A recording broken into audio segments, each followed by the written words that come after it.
So I watch people all the time. It's like, what if I fail? I'm like, well, then you just get to remember it forever. Like, that's not helpful. I'm like, yeah, you could just think about never having done it forever instead. Tell me that that's better. Mm. Tell me that you gave up. Like, go look yourself in the mirror and tell me you gave up.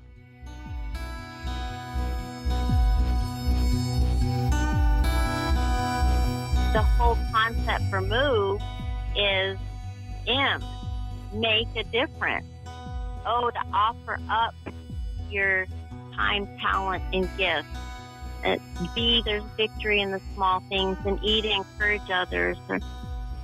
And so I started to move. Hello, everybody, and thank you for tuning in to the Move podcast. I'm Scotty Carlisle, and today, we talk to a friend of mine. So acquaintances, but the times that we've hung out, I've really enjoyed his company, and he's got a lot of interesting shit to say. So there's another $5. Every time I say the word interesting, it's going to a charity because I say that damn word too much. But Constantine Grenias, how you doing today, man? Phenomenal. How you doing, Scotty? So far, so good. So we were talking about a lot of things so far: religion, business, what else? Geopolitical conflicts. Yes, goodness. And you're out in Maryland right now. Mm-hmm. And you got a bunch of cicadas. I don't think bunches can describe tens of trillions, but yes, you cannot escape them. Tens of trillions. Yes, it is. I've seen the number. You see it beforehand in the news, like they're coming. The White Walkers are coming. But before even 2.5 weeks ago, there will be tens of trillions of them. I'm like, that sounds like a gross exaggeration. Oh my, oh, they don't stop. There are that many of them. For any of you on the West Coast, there are actually, obviously not tens of trillions outside my window here, but if it's the kind of thing where you walk outside and even with high-tech noise canceling headphones, you hear it like you're right here with me. I've been on the phone with people who are also outside, and I take my headphones off, and it's the same sound as with them on from the other side of the phone. Oh, damn. Yeah, it's there are that many of them. They're that loud. There are that many of them. They're that pervasive. They stop. I don't think they make it up to New York. So think of anywhere that has real deep winters, and I think it knocks them out. Oh, wow. So we don't have a deep enough winter, therefore we have cicadas. So what about as far as now you said you're from California, and how long have you been out in Maryland? Just under a year. We're brand new. Oh, so it's yeah, okay. Yeah. I was going to ask how that transition is from the weather,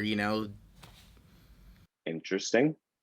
So the summer, grew up in northern Los Angeles. So the summer I'm used to is dry and really hot. So we got a bit more mild. So, 95 or 100-degree days here instead of 115 up in Santa Clarita. And what about humidity? Yeah, that's the gross part. That's the 80-95% part. I woke up this morning, had the windows open because it was beautiful outside overnight. Want to cool everything down. I woke up and the floors are sticky with humidity. Yeah. And I'm just like, it's the kersplat every step is, and you're like, why? It's so nice out. What is this? It's not due, but it is due. It's one of those things.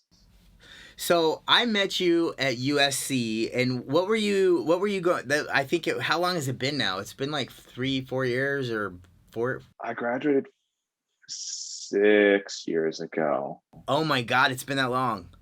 I know. Dang, man. I know it. Every now and then I'm like, that was 6 years ago. I'm like, Wow. I'm supposed, and that, and then the approaching wedding and everything. It's like, wow, adulting is happening aggressively fast. Yep. That's coming in like a freight train. What did you go to school for? Business administration with a focus in entrepreneurship from the Marshall School of Business, which I'm actually doing. So there's that. I actually get to use my degree. Now, did it prepare you for the things that what kind of business is it that you have? So I have a super magnet, neodymium, rare earth, whatever you'd like to call them, business. I specifically focus on the tabletop gaming hobbyist side of the world, that niche. But I also have things for most anybody who needs some sort of neodymium super magnet. So I work with a lot of crafties. I've had people making fridge magnets with. Did butterflies and they made them the fridge magnets. I've worked with engineers working with some electronics of I forget what they were working with them, but they needed some tolerances, or other people who need some other specialty things. So I do a lot of different we'll call them projects with people. I sell magnets. I sell packages of magnets at the end of the day. I sell things that go with them, super glue and pin vices and drills and needle files. So I see, if you're going to use a magnet, chances are I have everything you need to use that magnet in that application. Now, when you said, I'm sorry, because you said tabletop gaming, what exactly is that? That like you're talking about all this and I'm trying to hold on, but my brain's like, what the hell is tabletop gaming? Okay, so just think about saying, because this is when I started this business 8 years ago. I think about 8 years ago now. Think about saying 8 years ago that you're a YouTuber, right? Okay. Like, you're off your rocker. Like, what are you trying to do? Be a like, are you trying to be an actor like everybody else in Los Angeles? That's like, at least actors can get work. Commercials or different gigs. There's actually like a bunch. You can make a good living as an actor. But saying you're a YouTuber 8 years ago, that's comical. Yeah, that's out there. No, like no one was a YouTuber now. So here's the thing. The reason I bring that up is YouTubers didn't exist. Nobody knew they existed. And even now they're barely being acknowledged as a profession at this point in time.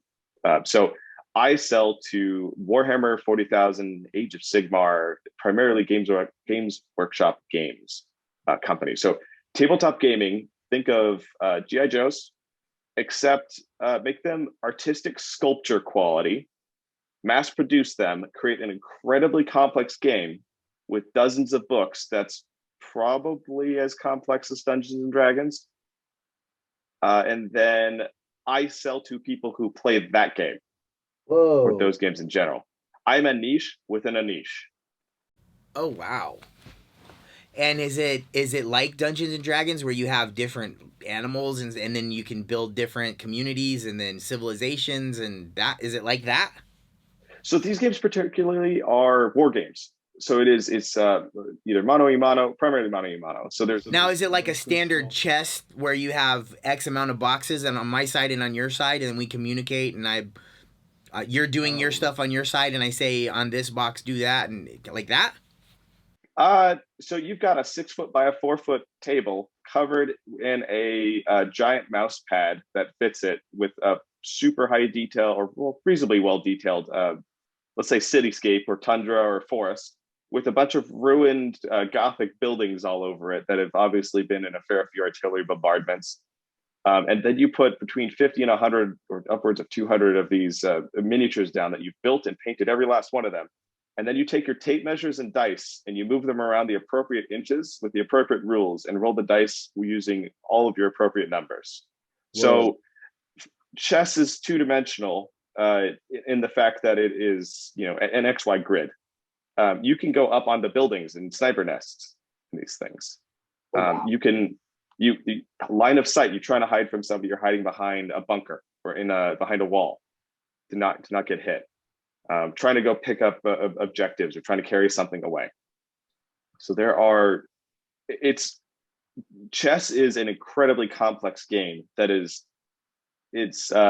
mastering chess is a feat in and of itself. If possible, if the word mastering chess applies. For the Warhammer world, I think it is. I don't know that it's this. It's different. Everything is different, but Warhammer has all the complexity of chess, as far as you have different pieces and different things you can move. Plus, you can choose what pieces you're putting on the table to start with, and then your movement is unrestricted, and then your combat is unrestricted. You're just capped by point values, costs of the different things. Now, is it typically a one-on-one, or is there a group that's playing in the same environment? Most are one-on-one. To set up a normal, we'll call it Warhammer game in general, you're looking at 2 to 4 hours generally. Oh wow! So it's a commitment.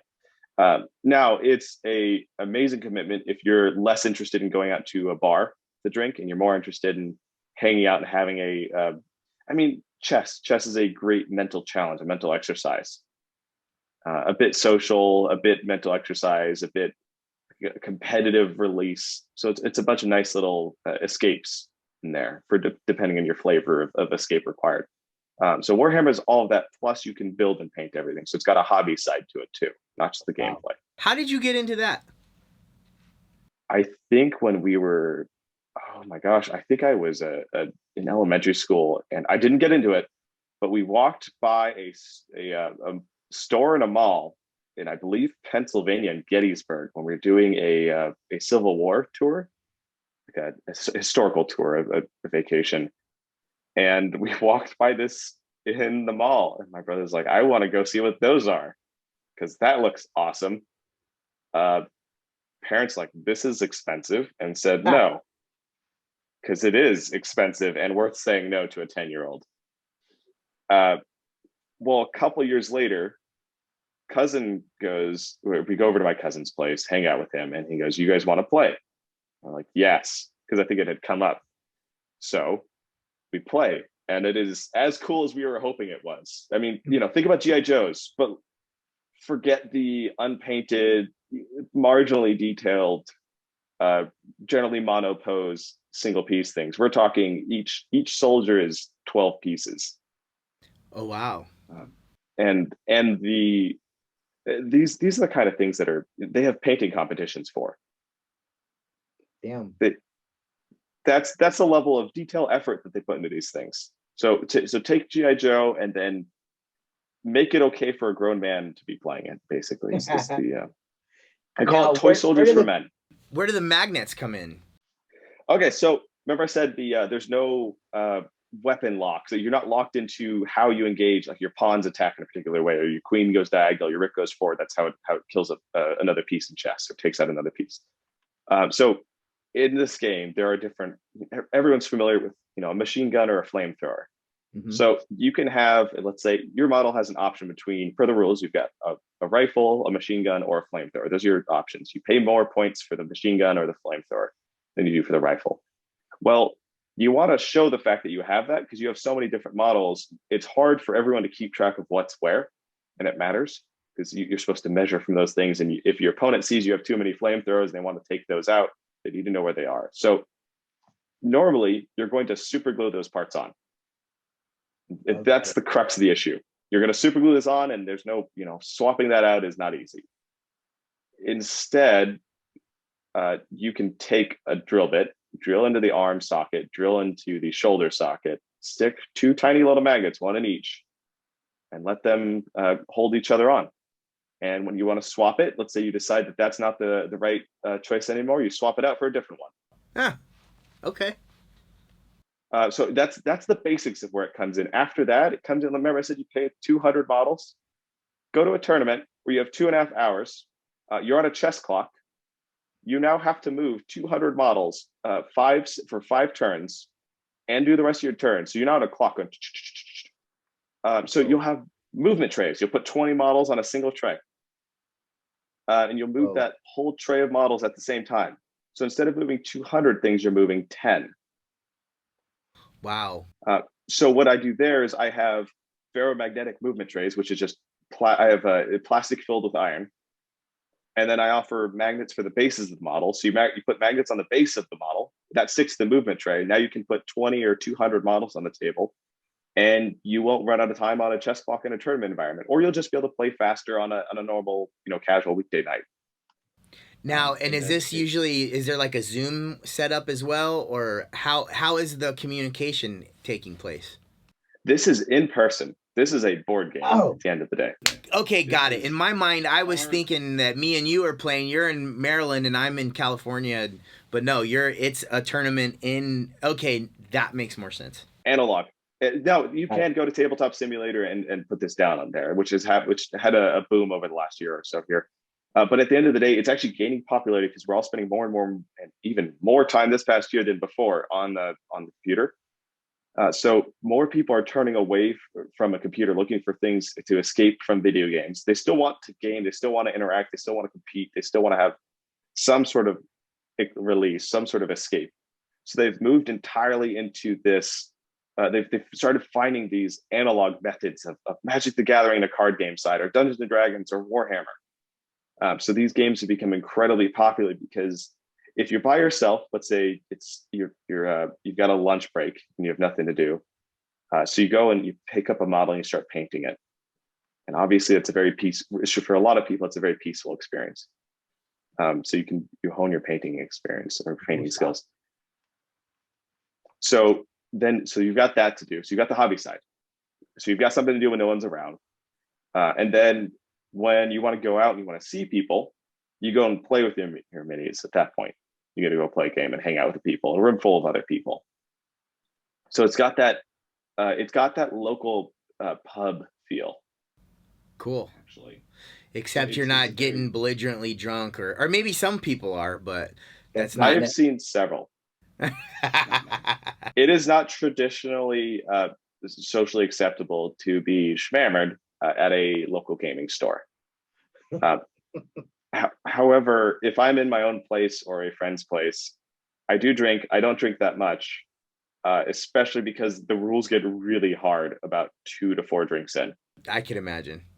It's the rule books are each faction. There's like 30 different factions. Each faction has has 30 plus pages of rules. Damn.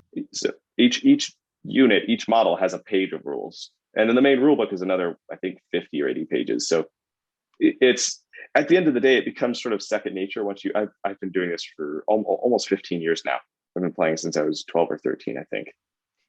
And the magnets, was that your idea, or did you hear of somebody else doing it and then you just? Yeah, so I was actually not the first one to do this. It was I came into this magnet business 8 years ago. I've been doing this for 15 years. I forget when I magnetized my first model. I was probably 14, 15 years old, more than a decade ago. Years and 5+ years before I sold my first magnet, I was magnetizing models. Now, that's just been a thing that's been known in the community. That's sort of like, we'll call it hobby hacks. How do you make your hobby dollars go farther? Because at the end of the day, you'll put into some of these models hours of painting and building. So on top of buying a $40 or $50 model, you're then going to invest 5 hours of your time, maybe 3 to 6, even more sometimes, depending on the bigger models. So you're going to put hours and hours into painting this and building and making it look as good as you can. And then after you've spent that money and that time, you now have to store it.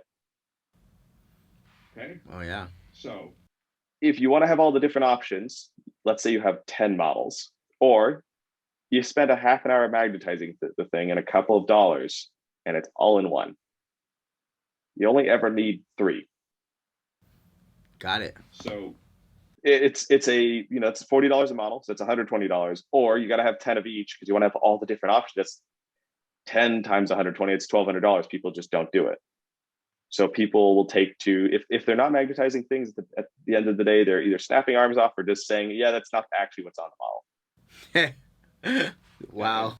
Oh yeah, no, that's not it. That's it. Like, and they have their army list and everything, but at the end of the day, it's they call it's WYSIWYG. What you see is what you get. So that's the basics. That's the basic magnetization thing. The thing that I have done, I've done a couple different things uniquely. One of them is I have catered specifically to the market for the magnetization side.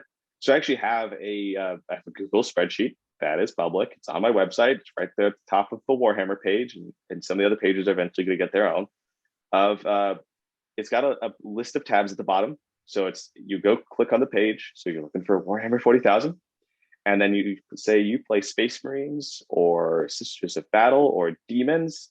You click on the tab that says your faction.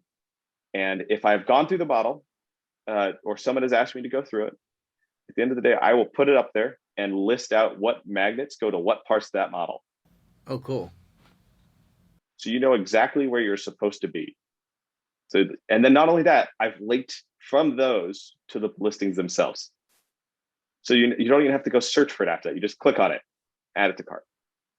That's the basics of what I've done for the industry. I'll call it the industry, the niche. That's my basic service. The other thing I've done is those ferromagnetic movement trays. I have had 2 to 3 people copy me, and I think their prices are currently double mine. And they missed the boat entirely on some of the nuances of why I did what I did. So I've done stuff like that. I have these magnetic posable flight stands. So if you want to have your model do cool curves and banks, let's say you want to have a Star Wars model actually look like it's swooping. I offer this ball and socket flight stand kit that comes with a nice sturdy acrylic rod, because that's the next thing. The flight stands they give you are 2 millimeters wide. They snap under the weight of some models naturally. Like they cannot physically support the models they are made for. So I have this whole magnetic setup. If you've got a problem with the game, chances are I've probably solved it with some sort of magnet. And I'm at 250, 300 different items at this point, including specialty kits for specific models. So not only that we're talking a niche within a niche, we're talking people who play a certain faction who want to buy and magnetize a particular model. I've made kits for them. And I've found ways to make that profitable. Okay, so you have why do I remember you playing the piano? Do you play the piano? I do. I've played for 21 years. We're coming up on 22. I think there was a piano in the center of campus. Yeah, I think when we talked on one of the occasions, there was a piano there, and I was freaking blown away. So the other thing, as you alluded to before, is that you're blind, and so you play the piano and you're doing all these hobby things. So my mind is going, well, how does that look? When you're talking about painting the, hobbyist, painting the little G.I. Joe figures yeah. How do you do that? What do you do? So I'm actually not painting any of the stuff. I have declined the opportunity to paint as a bit too much time. I'd have to be on a magnification system that would end up looking a lot like a computer screen anyway, would defeat the purpose of painting in the first place. And at the end of the day, I lose all depth perception with that camera setup. So I actually don't know how much success I would or wouldn't have. So I've never really been that drawn to it. However, the drilling side of things tends to be pretty tactile. Got it. For the most part, there are other things like, the little sticky tack. You could take that and put it on both sides of the part that you're trying to magnetize and use that as a way to center where you want the magnet. Okay. Because you got to match it up on left and right, because otherwise, if it's off, it's going to look really weird. So there are a bunch of little tricks that you could do to make it tactile at the end of the day. But the magnetization thing is a tactile thing for me. The all of stuff is relatively tactile. I do work with 3D printers, which are not super tactile. However, they are also tactile enough. It's sort of a weird. A printer is actually a very strange thing, because you put a very non-accessible thing into the printer, which is a 3-dimensional object file, which is not accessible to a blind person. Right. I have a 3D printer, and I know it has kicked my ass in so many different damn ways, and I've spent so much time trying to figure these little stupid nuances out to do this, to get that, to make this happen, so I'm able to do that.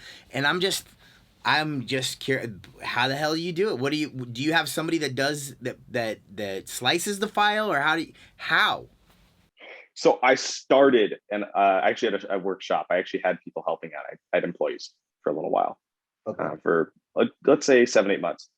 Um, Over that, I more or less learned enough to figure it out. At that point there, I had what I needed.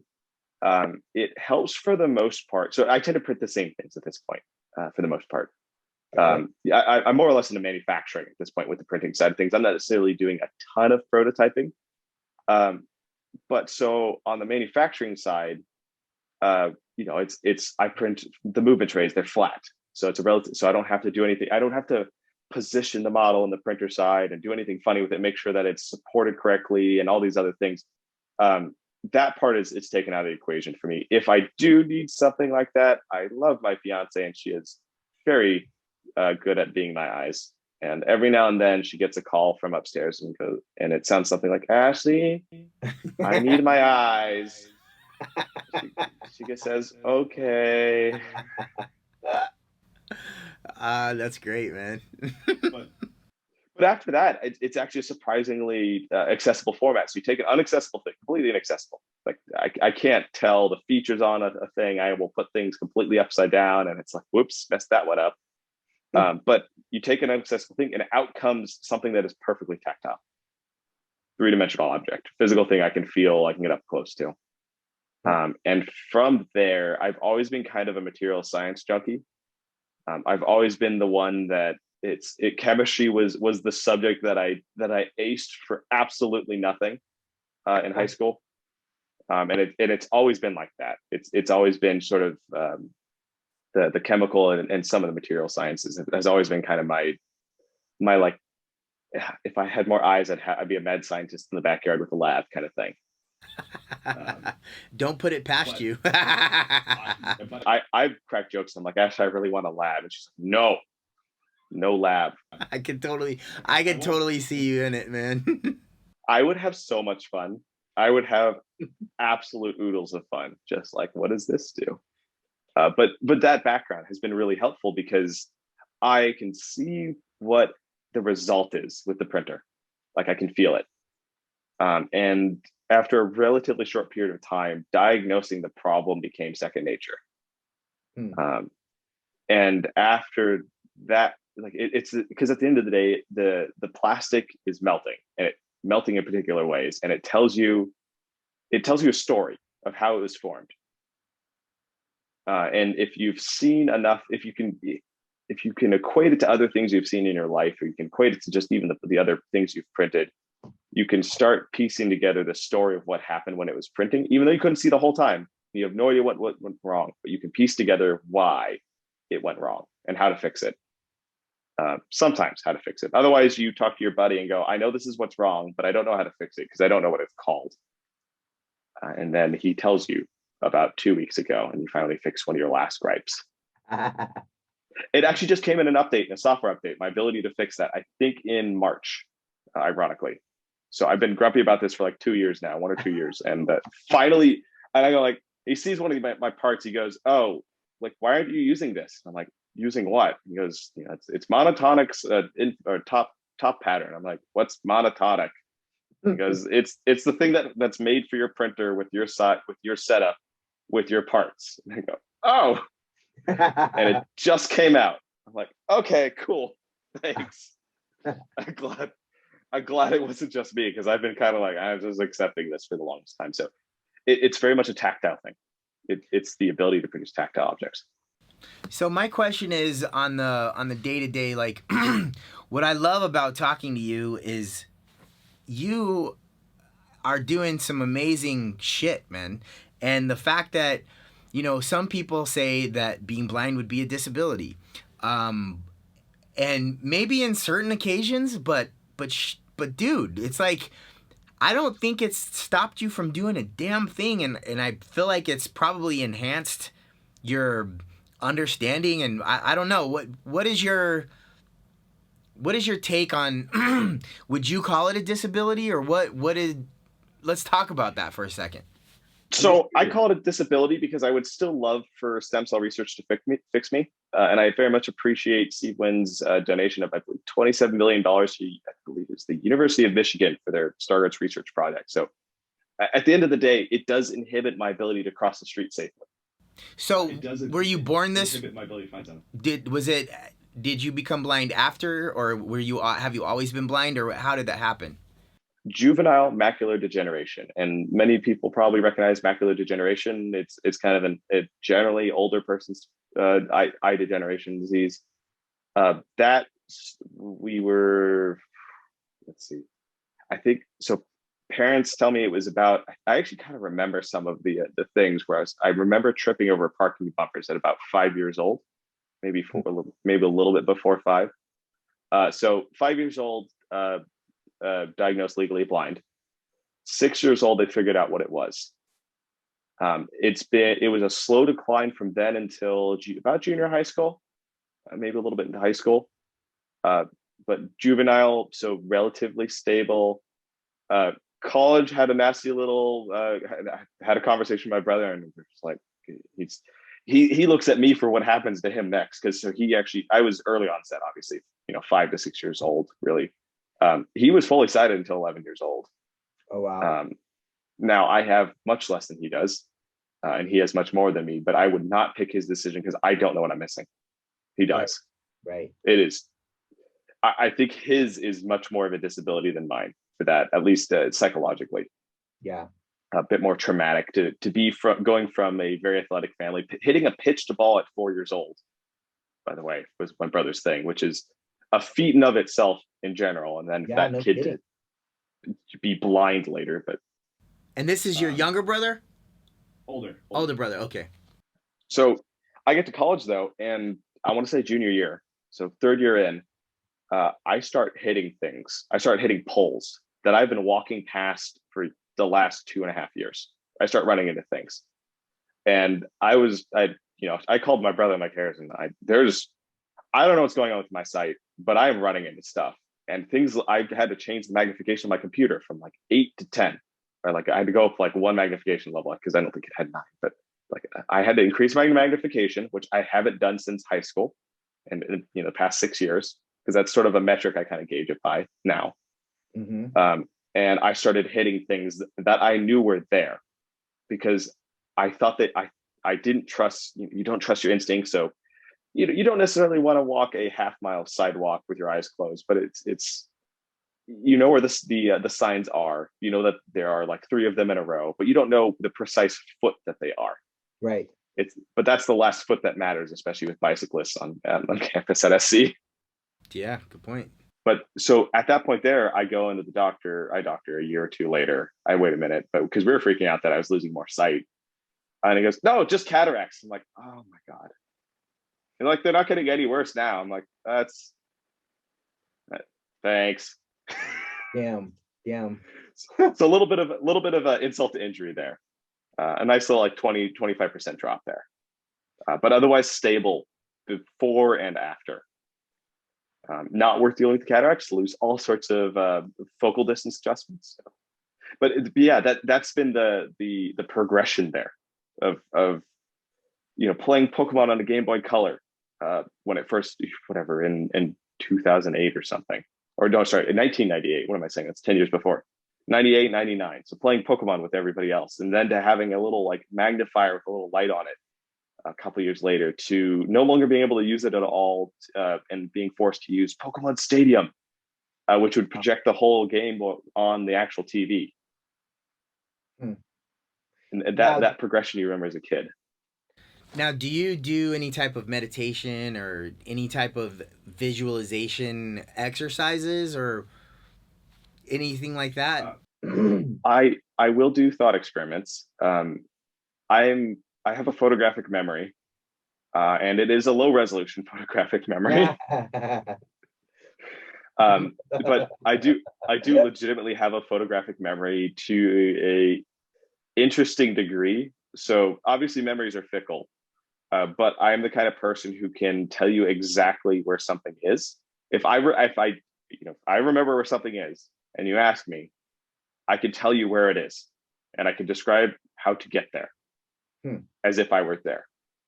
Like you can turn the lights off and I could probably direct you in my house from across the country and get you to a spot on my desk to pick something up.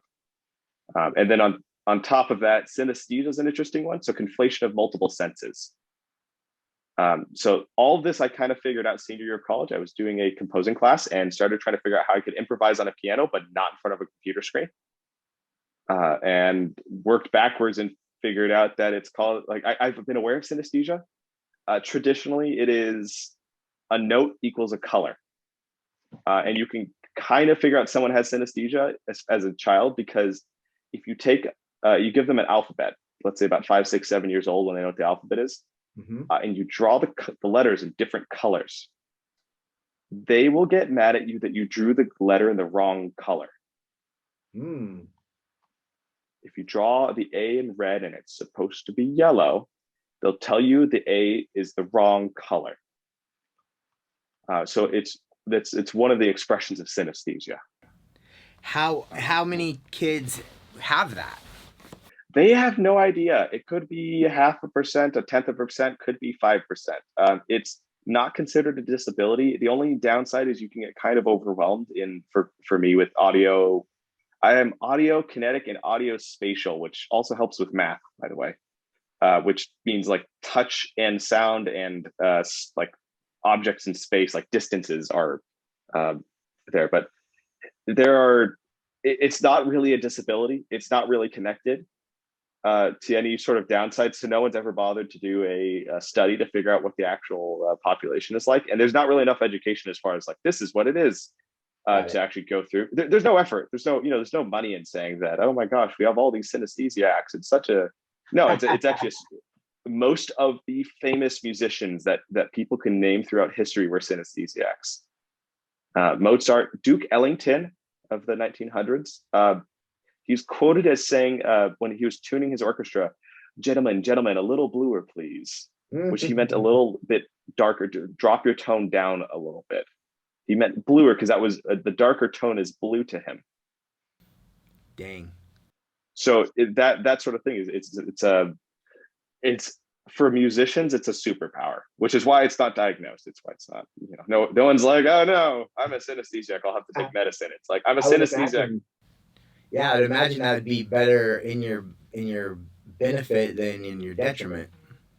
Yes. Now put yourself in a marching band and it gets a little bit overwhelming, but maybe that also might be a familiar thing. My dad doesn't like being in loud places either. So, but it is genetic.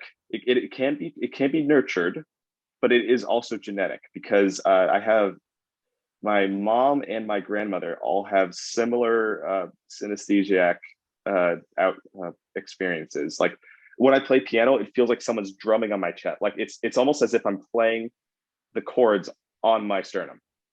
Oh wow! Like that. And I asked my mom without any prompting. I did not tell her. I asked, I'm like, hey, do you feel anything when you play piano? She goes, yes. I'm like, what do you feel? She goes, feel like someone's tapping on my sternum. Huh. There are genetics in there. Now, do you have a piano in your room somewhere or in your house?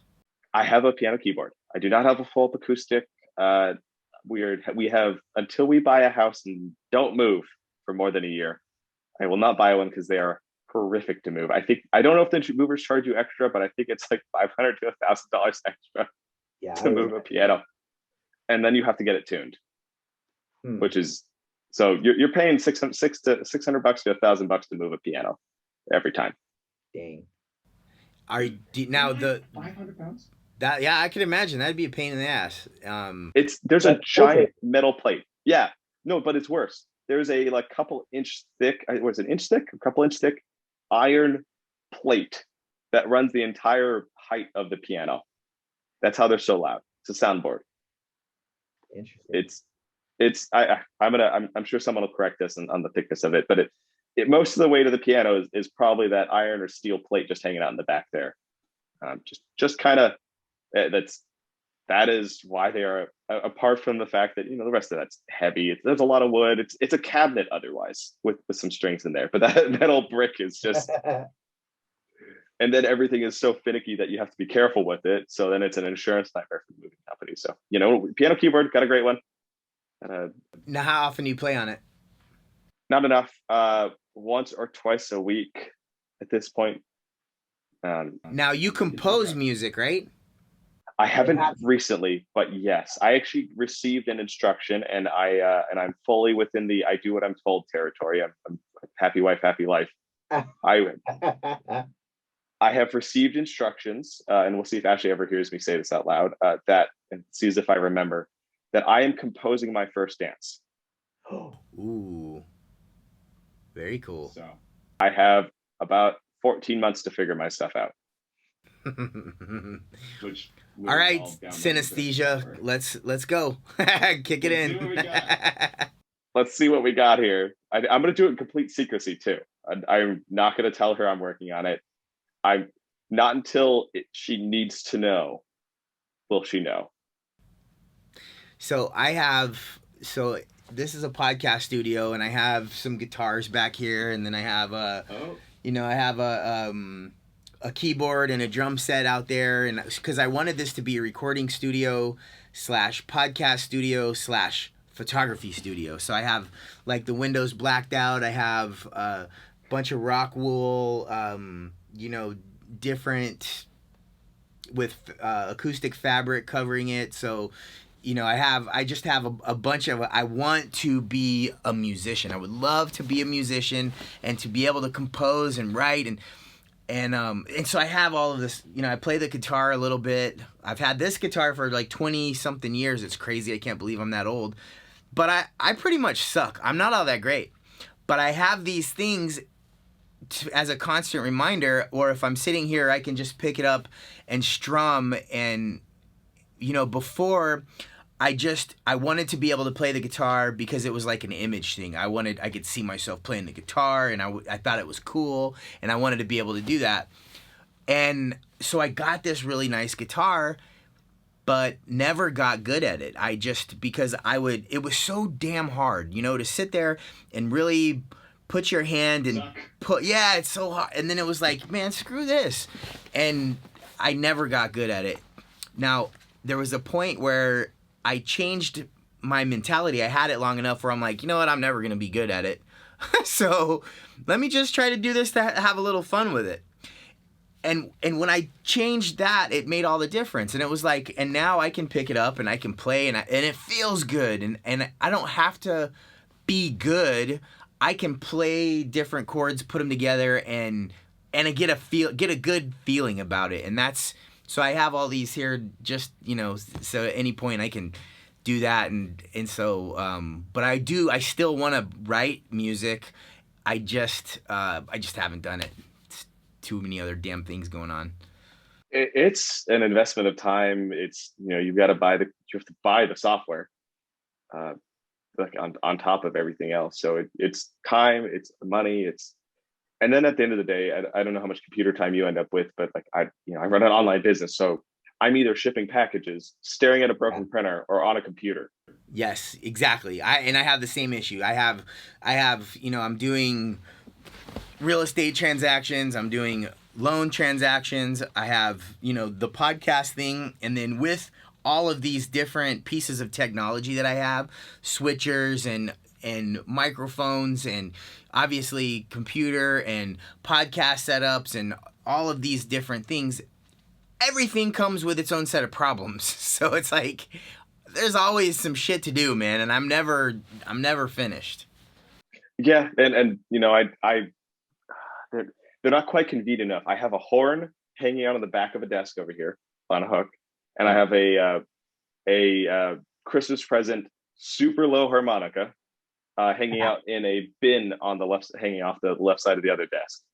And what I need to do is I need to have the horn out with mouthpiece in, within arm's reach of me right now. Yep. And I need to have the harmonica out of its case, although that's a little dangerous with cats around.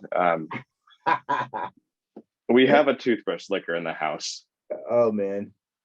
So that's always a threat. But I need to have them out, and literally just so I can, because I broke this habit in the last year here, but I need to bring it back. I would just, I got frustrated, or, I cleared out all my inbox, or I did something, and I would just do 5 or 10 push-ups.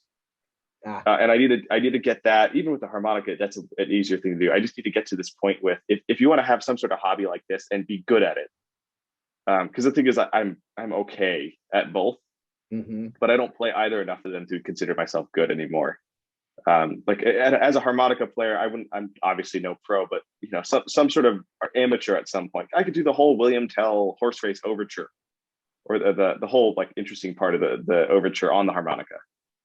I'm not sure what that is. I have like 7 harmonicas and an Indiana Sphere. Do you know who that is?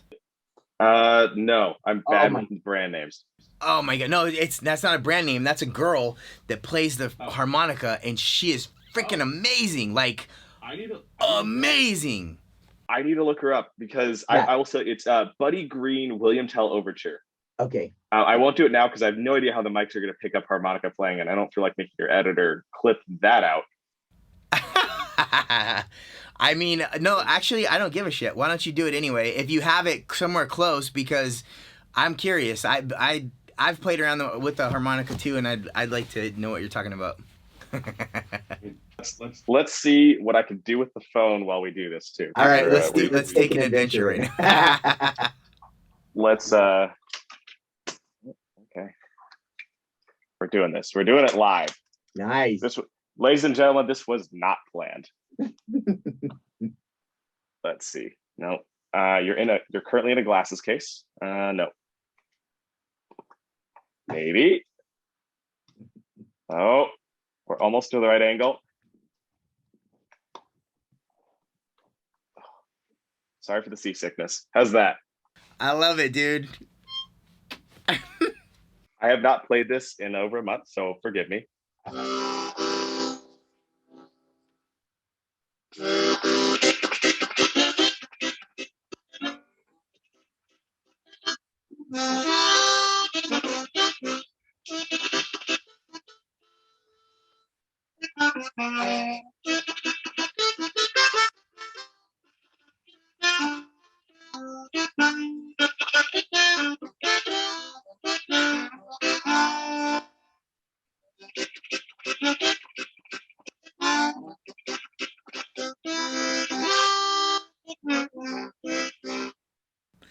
Awesome, man. Okay. Now I know exactly what you're talking about, and that was awesome. So the audio like was screwed up for some of the you can't it faded out or whatever. But I got exactly what that was. That's pretty good, man.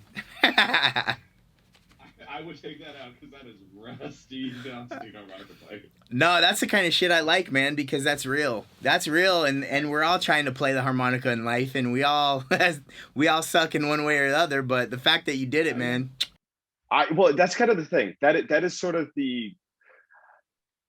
So, I watch people all the time. It's like, what if I fail? I'm like, well, then you just get to remember it forever. Like, that's not helpful. I'm like, yeah, you could just think about never having done it forever instead. Tell me that that's better. Tell me that you gave up. Like, go look yourself in the mirror and tell me you gave up. Because like we talked a little bit about this before, but I'll think about my failures relatively frequently, probably a little bit more than is healthy. The only thing that pulls me out of it, the only thing that keeps me going forward, the only thing that really that gets you through the dark times, that gets you through the rough times, no matter how bad your day has been, no matter how sick you feel, no matter how crummy your second COVID shot was how can I make tomorrow better than today?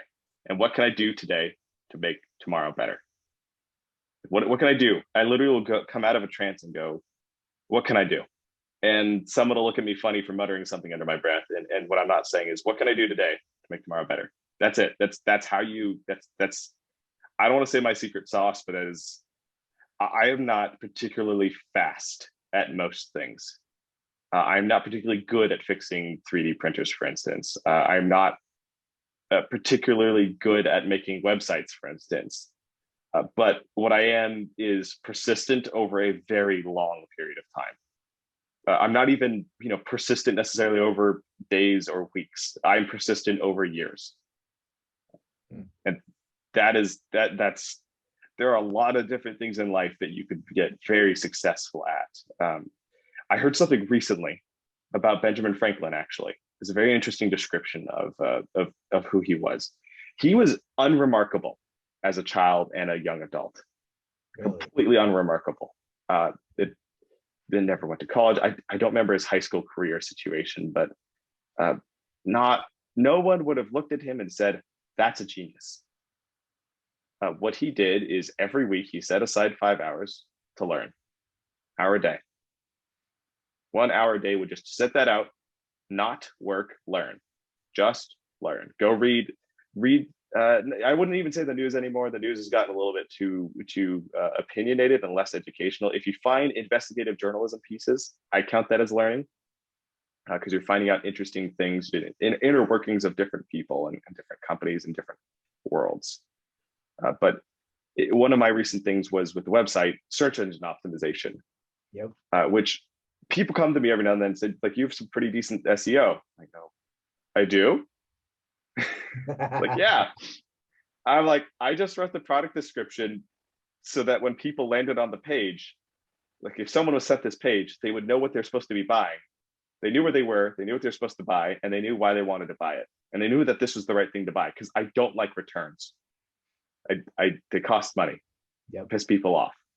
So by doing that, by making basically just writing good product descriptions, which is a very strange thing to have to say that mine are good, but just writing reasonably well targeted product descriptions, I created some reasonable search engine optimization. So I have some reasonable, Google searches coming in my way from that. Not a ton, but enough. So I figured I'm going to learn about this. So I went through an hour or two read of what like the blog article that everyone points to.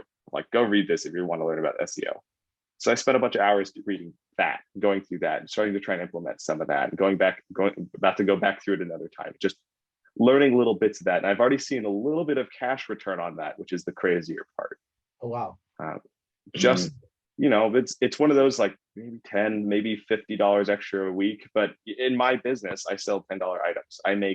If I sell a $10 item once a week, so let's say I make $10 on that item, so I make $500 extra in my pocket a year.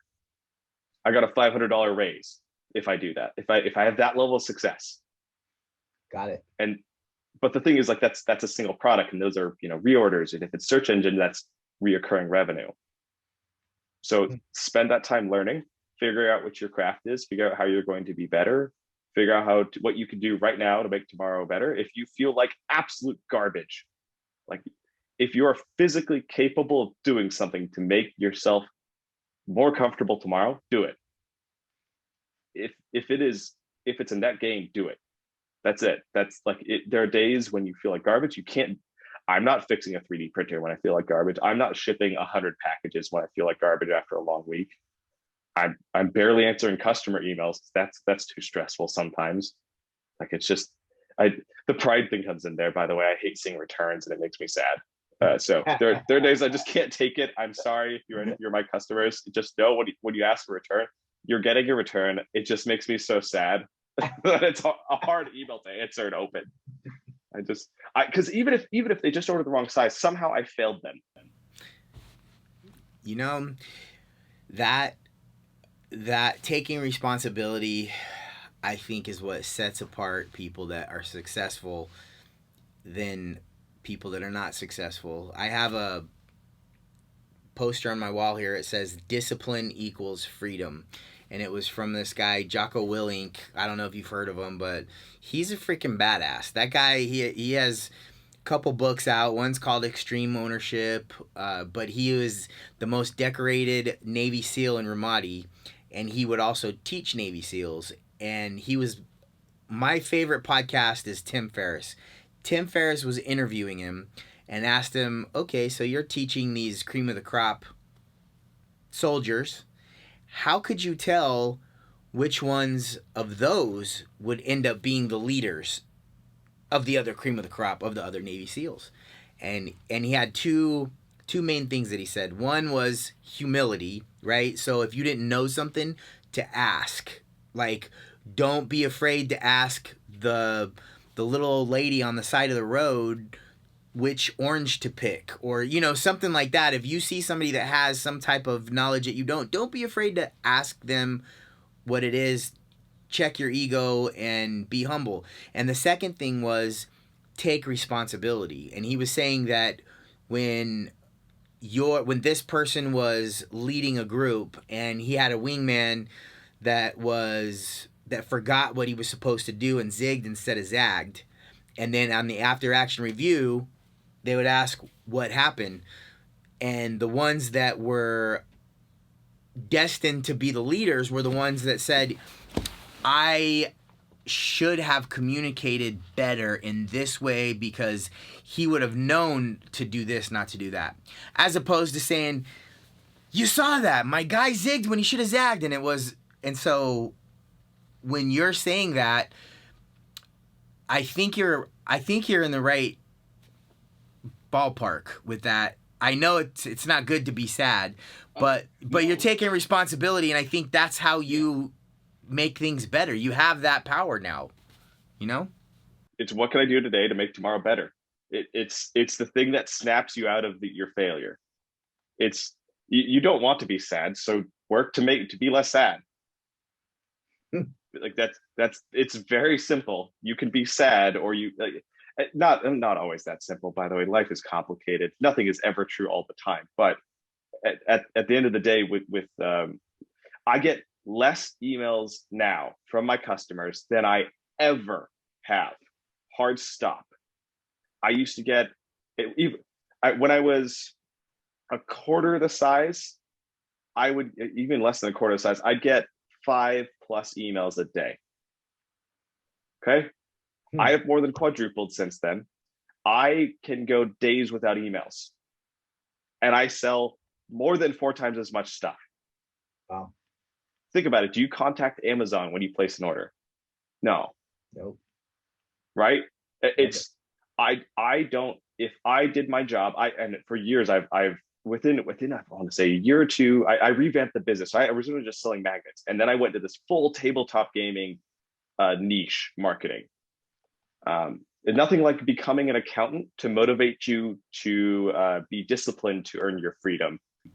I like it.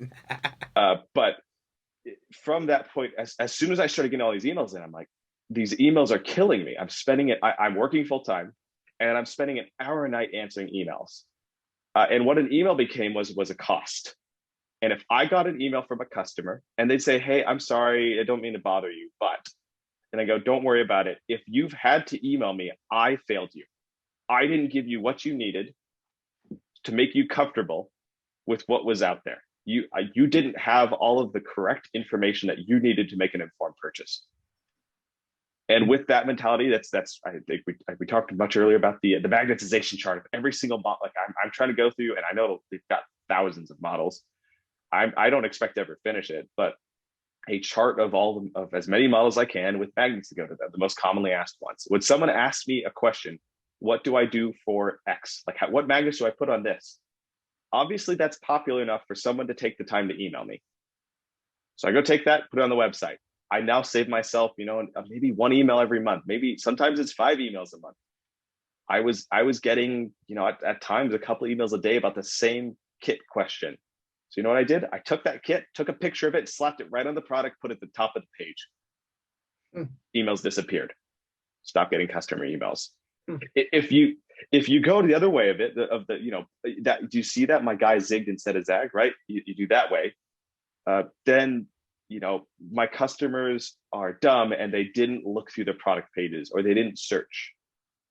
And it's like, no, you didn't present it to them in a way that they could find it. You didn't present it in an organized fashion. You, the business owner, have more work to do on organizing. Like I have done, I swear it's 10% of my year's hours are on organizing my website. Wow. And doing things related to, they'll call it the customer funnel, the purchasing funnel. And I call it just making sure you can find what you came for. Like you came to my website to buy something from me. My job is now to deliver you the thing you were looking for in the quickest fashion possible. So if I could do that, then you don't email me and I spend less time doing it and I can sell to more people. I can make more money and I can develop more products and ship more packages with that time that I would have spent answering the same question 5 times a day. That makes sense. Now that's life in general, by the way. Isn't it? What can I do today to make tomorrow better? I'm gonna put this product up top with a better picture. So when you get emails, how does it work?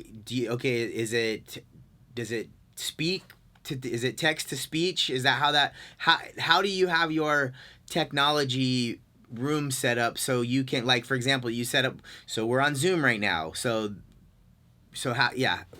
Right. Like, so I can do it on my phone. So VoiceOver on iPhones is generally considered superior to Android for the visually impaired. So if you go, I actually didn't realize this. I got a guide dog back in 2015, just retired her after 6 years of service. She is living her best life in Manhattan Beach, Cool. where she's camping in Manhattan Beach. She is having a absolute blast. I'm a little bit jealous.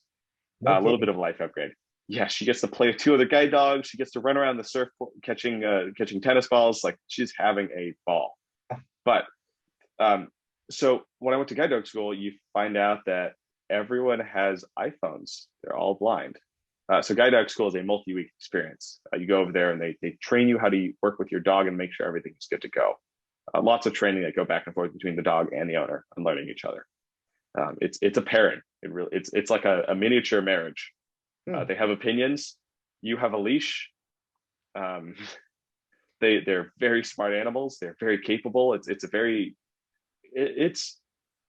They are dogs, but barely in some ways. Like, they very much act like a dog, but barely. But that experience so iPhones all have VoiceOver built in them. You go into your settings, you open up any of these iPhones, open up settings, go scroll down to probably the second page, click accessibility, VoiceOver.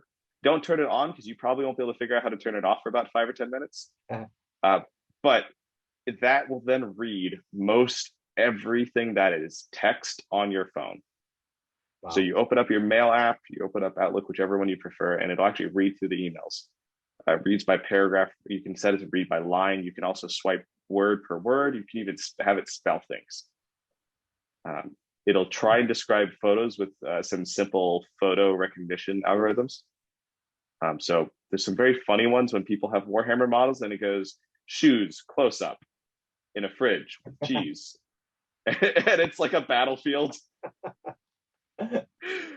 Or my favorite one is bugs outside, and it's the space bug army. I'm like, wow, they figured out they're bugs. That's funny. So VoiceOver. Wow. Yeah, I did not realize, a funny way I got into selling or to using Apple products in general, because I was on flip phones with some expensive VoiceOver software. Oh my gosh, Samsung had a flip phone back in, let's call it 2006, and it actually read things to you. You would scroll up and down the menu and it would read, honest to God. Which is crazy. I understand now that's very built into all these devices, but then this is 15 years ago, just natively built into this device. It had a good voice assistant, and then they just killed it. We used those phones for as teenagers for probably 3 or 4 years till it just stopped working, obviously, and had to downgrade on the assistive technology side of things. But the way I got into iPhone was in college. I think I still had a flip phone at this point. I was drop shipping iPod touches at that point in time. So I'd sell them on eBay for somebody. And it was an interesting situation. Stopped after a very short period of time, but I actually bought one. And I read somewhere that their VoiceOver was pretty good. Because I know iPod Nano did the same sort of thing, read through the menu. And I want to see what VoiceOver is like. Within about a week, I left my laptop at home and went to class with a Bluetooth keyboard and my iPod to take notes. Whoa. Yeah. That is just like, chuck the laptop out the door. VoiceOver destroys this. I had a single headphone in so I could hear the VoiceOver without anyone else hearing it. I don't think the professor was worried with the blind guy showing up with the full up portable Bluetooth keyboard and an iPod Touch. I Probably questioning it, like, what are you doing, son? Not I having think any. some people asked. Well, I think some people asked. I think one or two professors close to me like, "Oh, what you doing with your iPod there?" I'm like, I'm taking notes because like it's voiceovers. They weren't asking what game I was playing on my iPod. They were asking what I was like why'd I chuck the laptop basically immediately. I'm like, because the screen is just in the way, but voiceover is king. Like as there's it reads everything you need it to read. It works how it's supposed to work. It continues to read everything it's supposed to read the whole time. It's reliable. It's reliable. It's consistent. Does the job. And then on top of it, I had the Dell Latitudes. I don't know if you've seen those. They're just these behemoths of metal casing with the extended battery. I think this thing was like 15 pounds or something insane. Oh, yep, I've seen those. So you got this meaty laptop with you, or you just like stuff a foldable portable Bluetooth keyboard in your pocket with an iPod Touch, and then a water bottle strapped to your belt, and you go to class. That's it. That was, but so that's why I figured out voiceover is a thing. So okay, so I've got voiceover as my primary. Obviously, I'm on my phone and with the small business and everything, can control a bunch of things. I actually do my shipping from my phone because I walk around pick and packing stuff with voiceover, and I need to hold my phone and pick items one at a time because the orders are complicated. Well, I would imagine the orders, but also the inventory and where you're storing each piece and how that would look. Well, I'm gonna rattle off numbers here. So and the point is to overwhelm people. So I have magnets of every size, not quite, but you'll get an order and it'll have 100 pieces 1 millimeter by half millimeter, 100 pieces 1 millimeter by 1 millimeter, 100 pieces 1.5 by 1, 100 pieces 2 by 2. They'll skip the 2 by 1, 100 piece 3 by 3, 100 piece 4 by 1, and you have to pick and pack that order. And you got the 1 by 1, the 1 by 0.5.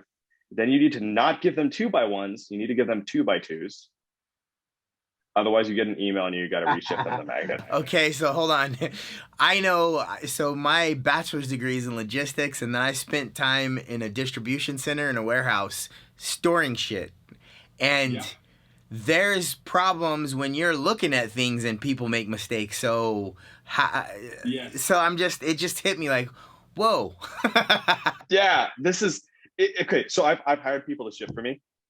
Because I'm frustrated with shipping. I'm doing it too slow, was expanding to other things, ended up trimming down, becoming more and more efficient after hiring those people. I basically hired people, learned things from them, had time to get rid of a bunch of other time commitments, automate things, and then was trimming people and moving across the country, and then COVID slammed in. So went back to a team of one, all at the same time, which was a fascinating disaster. But okay, so I've had other people, and I had a girl shipping for me, and she's just like, "Wait, what?" The first time shipping for me, and she's just like, the first time I'm like, "Here, like, I know this is literally nothing but a wall of numbers to you, but they're different. It's not a barcode. Like, there are specific numbers that matter in here. It is." So the way it's organized is you go. I generally have 3. So I'll have a 1 millimeter, or I'll have a 2 millimeter magnet, and I have a 2 by 1, a 2 by 2, and a 2 by 3. So it's the same width, but it's different heights. So it's thinner or thicker. Okay. So I have so 3 of each magnet basically, and I have shelves that can hold 6 of them. So I'll put the 1 millimeter magnets and the 2 on the same shelf. Okay. So then you'll go the 2 by 1, the 2 by 2, and the 2 by 3. So in a grid wall position, the 2 by 1's in spot 4. 2 by 2 is spot 5, 2 by 3 is spot 6. Okay. That's on the first shelf. Then you go down a shelf, and we go to the 2.5 by 1, the 2.5 by 2, the 2.5 by 3. That's spot 1, 2, 3. 3 by 1, 3 by 2, 3 by 3. That's spot 4, 5, 6. Now, but do you feel when you get them, do you feel or is there braille on it so you can, or how do you differentiate? Blindly, absolutely blind. No. But actually, so this is actually where being incredibly tactile helps. You can hand me a model. You can hand me a thing. You can put a wall of magnets behind me or in front of me. Doesn't matter. I don't care where they are. You hand me the model, I take it in one hand, I reach out with the other one, and I do this at conventions. I reach over the wall of magnets and I grab the precise pack of magnets, I pull it out and I feel through the package. I literally will pinch the package and I go, that's the right magnet. I hand them the magnet and I hand them their model and they go, are you sure? And I go, you can take it out if you want, but it's the right magnet. And I take it out and it's a 2.5 millimeter by 1 millimeter magnet in a wall of, remember, I got 2x1s and I got 3x1s. I got 2 by 0.5s. I got 2x2s. I got 3x2s. And I picked out 2.5 by 1. That's your right magnet. And not only did I pick out the right magnet without calipers, I picked it out from the other side of a grid wall at a convention where I haven't been sleeping. Like that is the level of tactile spatial awareness that I'm capable of. So the way I ship magnets is at the end of the day, it's a grid wall. So if I'm looking for a particular magnet, that's shelf number 2, spot number 5. So I've got coordinates in my mind. So I go and pick it. And on top of it, I have a filter because I keep, every now and then things get fall or get put in the wrong place. So I have a filter where I'll pinch the magnets and make sure they're the right size after all is said and done. So I've got my feelers going on to see the dimensions of the magnet. And I've also got the coordinate thing in my mind of where everything's supposed to be. Damn. And so now the other part about it is we were gone for 2 weeks here earlier this spring. And I had my buddy who is an MD PhD come in and ship for me. We had to leave earlier, but it's just last minute thing, unfortunately. But he was able to come in, and over the phone, I could explain to him that when you see this product name, this is the shelf you look at. They are organized from smallest to largest, both left to right and top to bottom. So it get taller as you go to the right, and it gets wider as you go to the bottom, the coordinate system. And with about an hour's worth of help, he was able to ship for the next 2 weeks over 300 packages with one singular mistake, because I forgot to tell him that one thing was different than another. That was it. That's his one singular mistake, is I oops-a-daisied on that one spot. And he's going, I'm so sorry. I'm like, Greg, Damn. I would have had 6 messed up orders in that time. You had one. Wow. But at the end of the day, that's the organization level I have to have. And it not only for me, but I had to do it for me partially. But anytime I wanted anyone to help me, they no way could have done it any other way. Because I've had people trying to help before.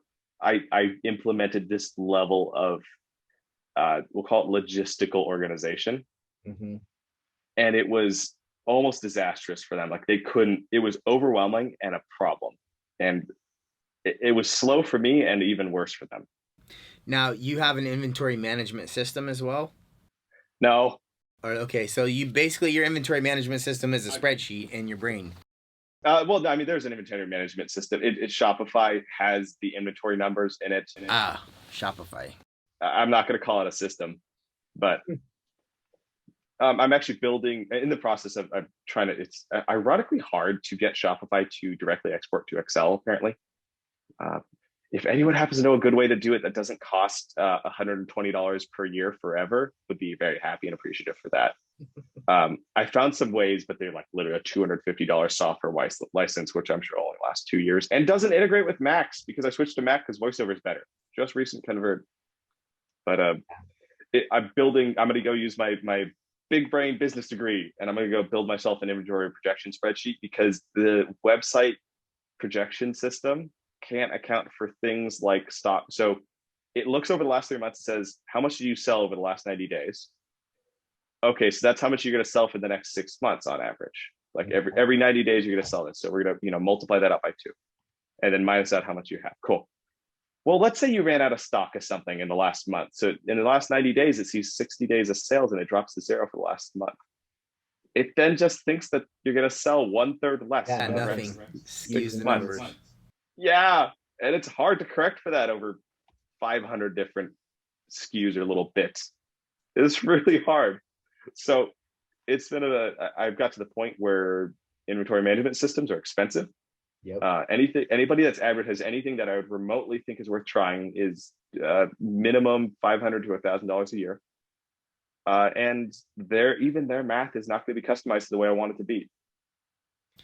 I ran a warehouse for a little bit, and and we were just storing display items and assets, and we had a bunch of different things, and I was inquiring on different logistic and inventory management software systems, and there were some starting out over $100,000, and I'm like, I can do a spreadsheet.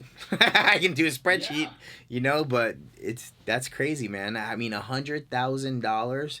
Yeah, it does. There's all kinds of bells and whistles, but still, that's a lot of money, honey. Yeah, that's money you could have just put in inventory. Yeah, exactly. Well, and here's the thing for me, someone at my size, I don't have $100,000 of inventory. Like, it's on top of the fact that these inventory management systems are $600 forever, and they're probably not customized to the level I need them to be customized, because I need to be able to, here's the craziest thing. I'm growing, right? Mm-hmm. Okay. So the last 90 days of sales aren't going to be the next 90 days of sales. They're going to be 10% less.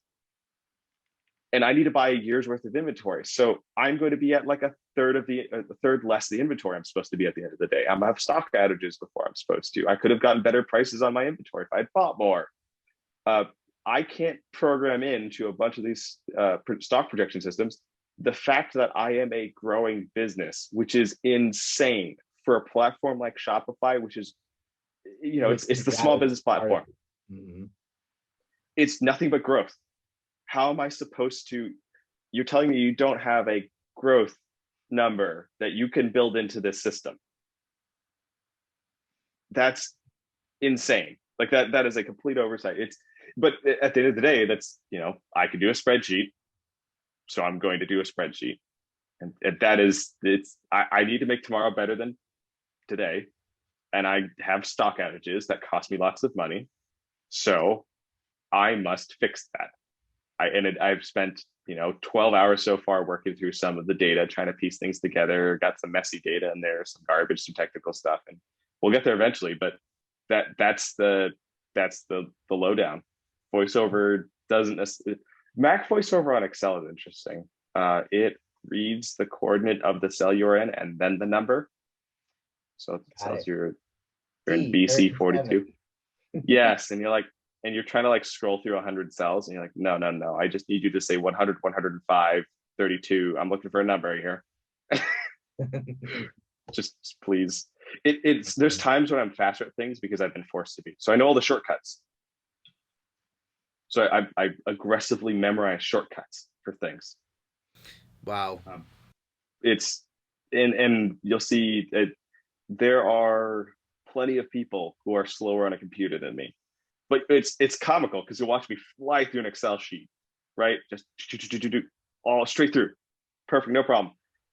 And then something silly on like a website, where let's say I'm editing a product page or something silly, and I'm like, I can't find the save button.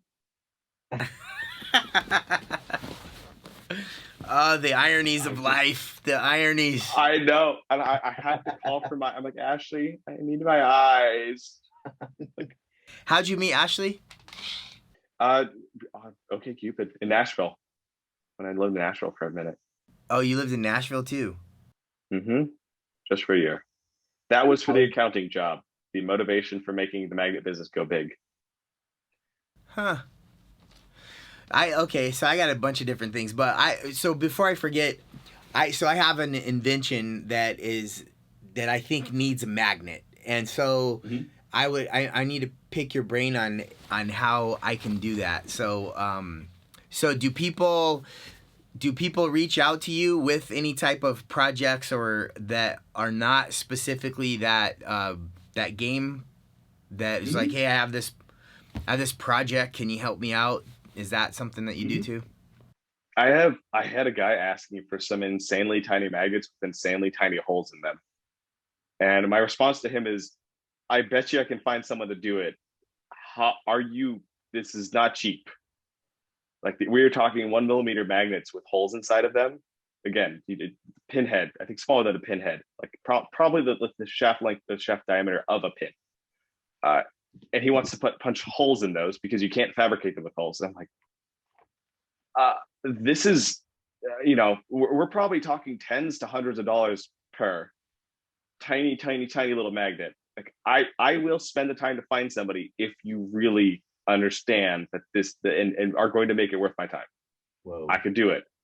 Like this is I don't necessarily do consult. I'm making money on selling magnets. So, but no, I have other people come in and ask for other things. The other engineers like, hey, I need help with this. Or I've had people go like, hey, I wanted to magnetize some piece of my car. What do we need for magnets? And I go to a car and I'm like, I go test the magnets, see how ferromagnetic they are. I'm like, it's a Ford, so it should be roughly the same metal. Plink. I'm like, how much wind force are we thinking? I'm like, okay, cool. Do you have space for these big magnets? They're like, yes. I'm like, get the big magnets, you'll be happy. But so I get all sorts of stuff. I do really get carpenters, painters, engineers. Engineers are the big ones, surprisingly, and I think actually not necessarily surprisingly. So engineers play Warhammer. So someone will find me because they're an engineer who plays Warhammer, but then they're an engineer and they're like, well, I know a magnet place and it's cheaper than a bunch of the other places. And the dude behind the email knows what he's talking about, so can help me out, and I'll make it work. I have a guarantee I tell my customers is you paid me to get you the right magnet. You didn't pay me for a particular magnet. You paid me to get you the right magnet. So I'm going to get you the right magnet. And I'll tell people, I'm like, hey, I think this will work. I don't know. So I'm going to send this to you. If it doesn't work, I'm going to send you something else. And we'll keep doing that so long as you're willing to keep doing that. And I think you're doing it with good faith. That's pretty cool, man. It's like I said, it's in a way, I'm almost selling a service. Yeah, totally. It's how, if you want to magnetize something, it's, ask or see if I've already got it set up for you to magnetize something already. It's mostly focused on the tabletop side. Anytime I try and go out of that, it flops, which is kind of funny, but know your customer base. So I sell magnets for toy soldiers. Is my primary business. Yeah, not many people can say that, huh? That was an interesting thing to say in my early 20s for what do you do for a living in a bar to a woman. That was a very interesting I run a super magnet website. What do you do? I bet the responses were just across the board. I can only imagine. There was very little, okay, I'm out, right? Like there's very little, oh no. It was, I didn't want to talk about Warhammer with girls in a bar. Like that's not the thing you do. Right. That is, I'm aware. I've been in this for long enough. So is an immediate deflection into what do you do? And they're like, I'm a real estate agent. So tell me about these magnets. Damn it. And I'm sitting there, you're at a bar, you're 2 or 3 drinks in, socializing with people, and you are 2 or 3 drinks in explaining Warhammer to somebody in a bar. Yep, I can only imagine, man. I can only imagine. That has happened repeatedly, not once, not twice. I cannot remember all the instances that has happened to me. It's, ask somebody what they do for a living and find out. Did I plan on doing this? No, I explicitly planned on not being in the magnet business after I started. It was supposed to be a side hustle for cash. I paid for all my fun expenses in college. It paid for, my groceries. It paid for whatever garbage I was eating if I was traveling anywhere. It paid for things. I mean, well, what more do you want? That's the whole point of a business, right? Is it's supposed to pay for things.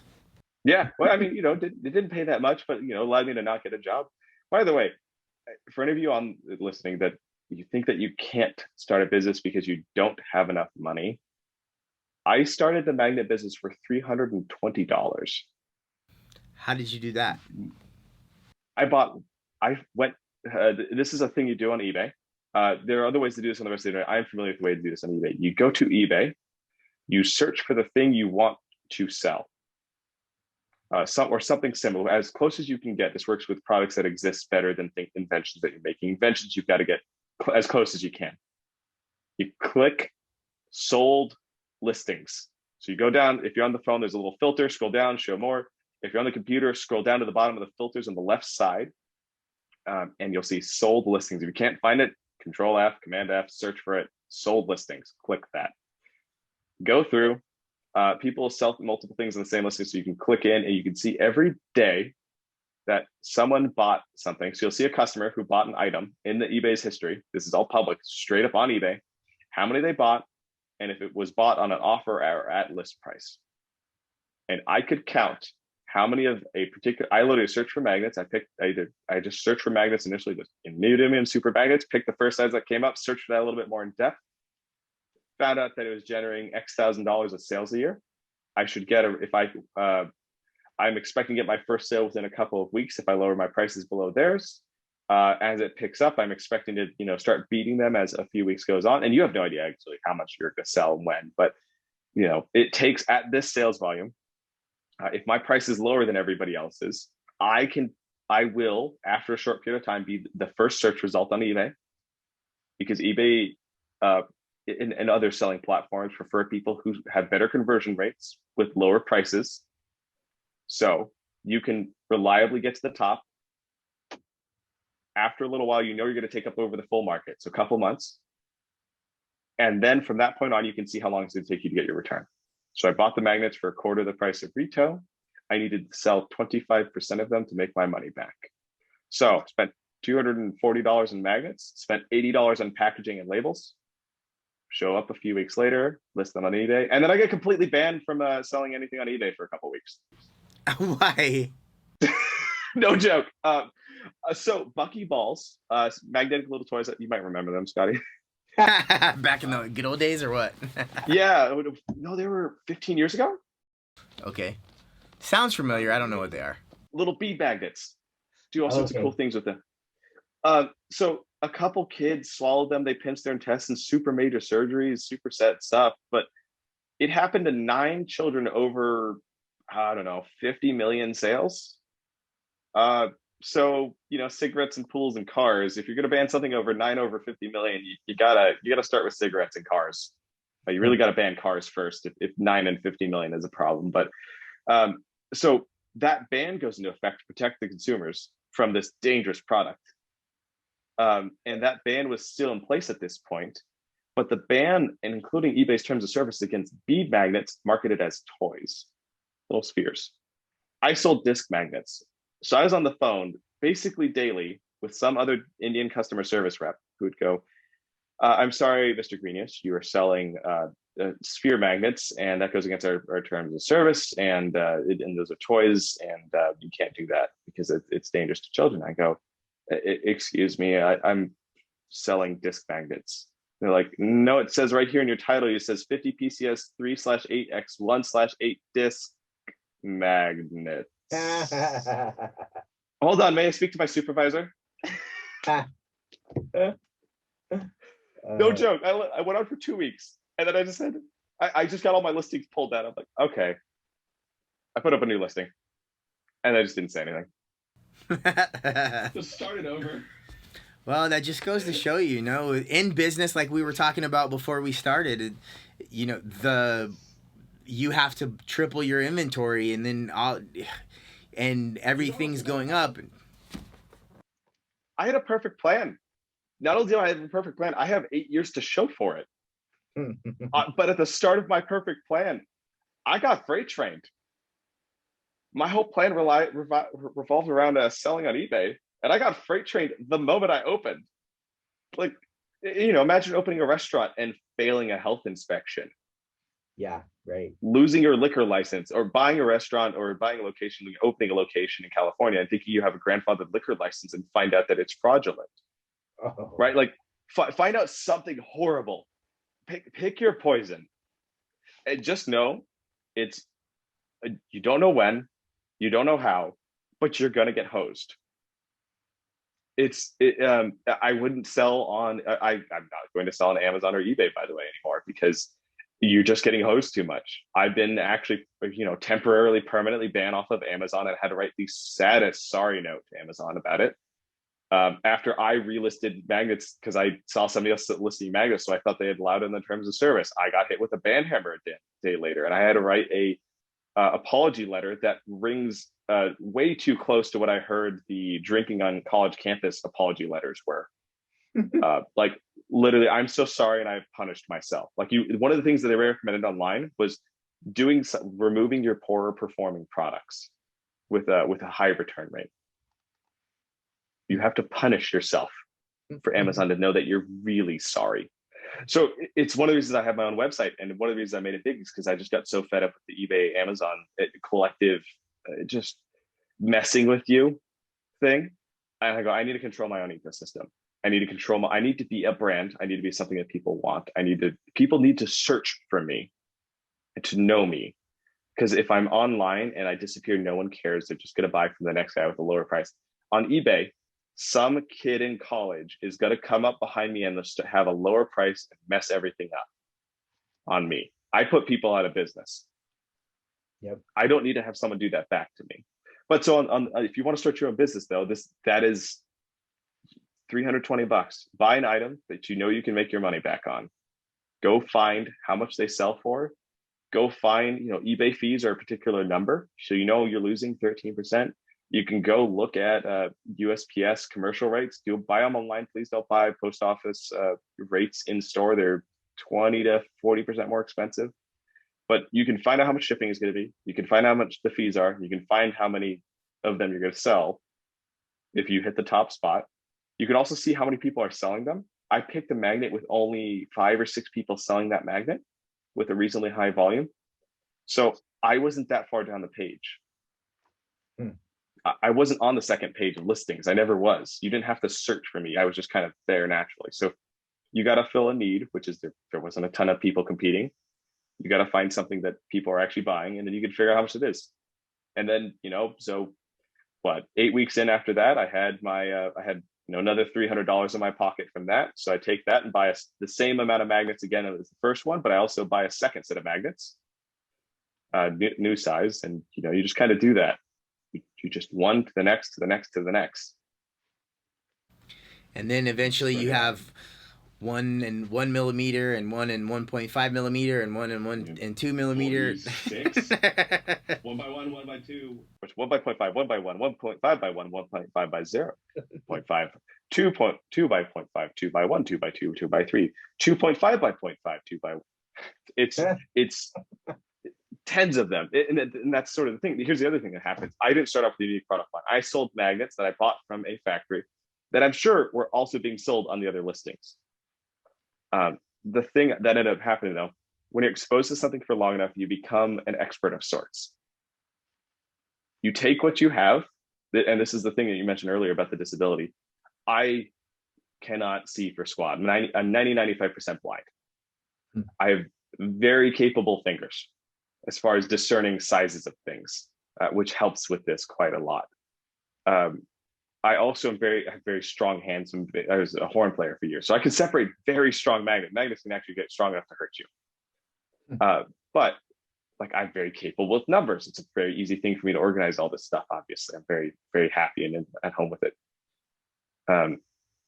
So I can sell things online that is accessible to me. The internet is accessible to me for the most part. I can manage numbers.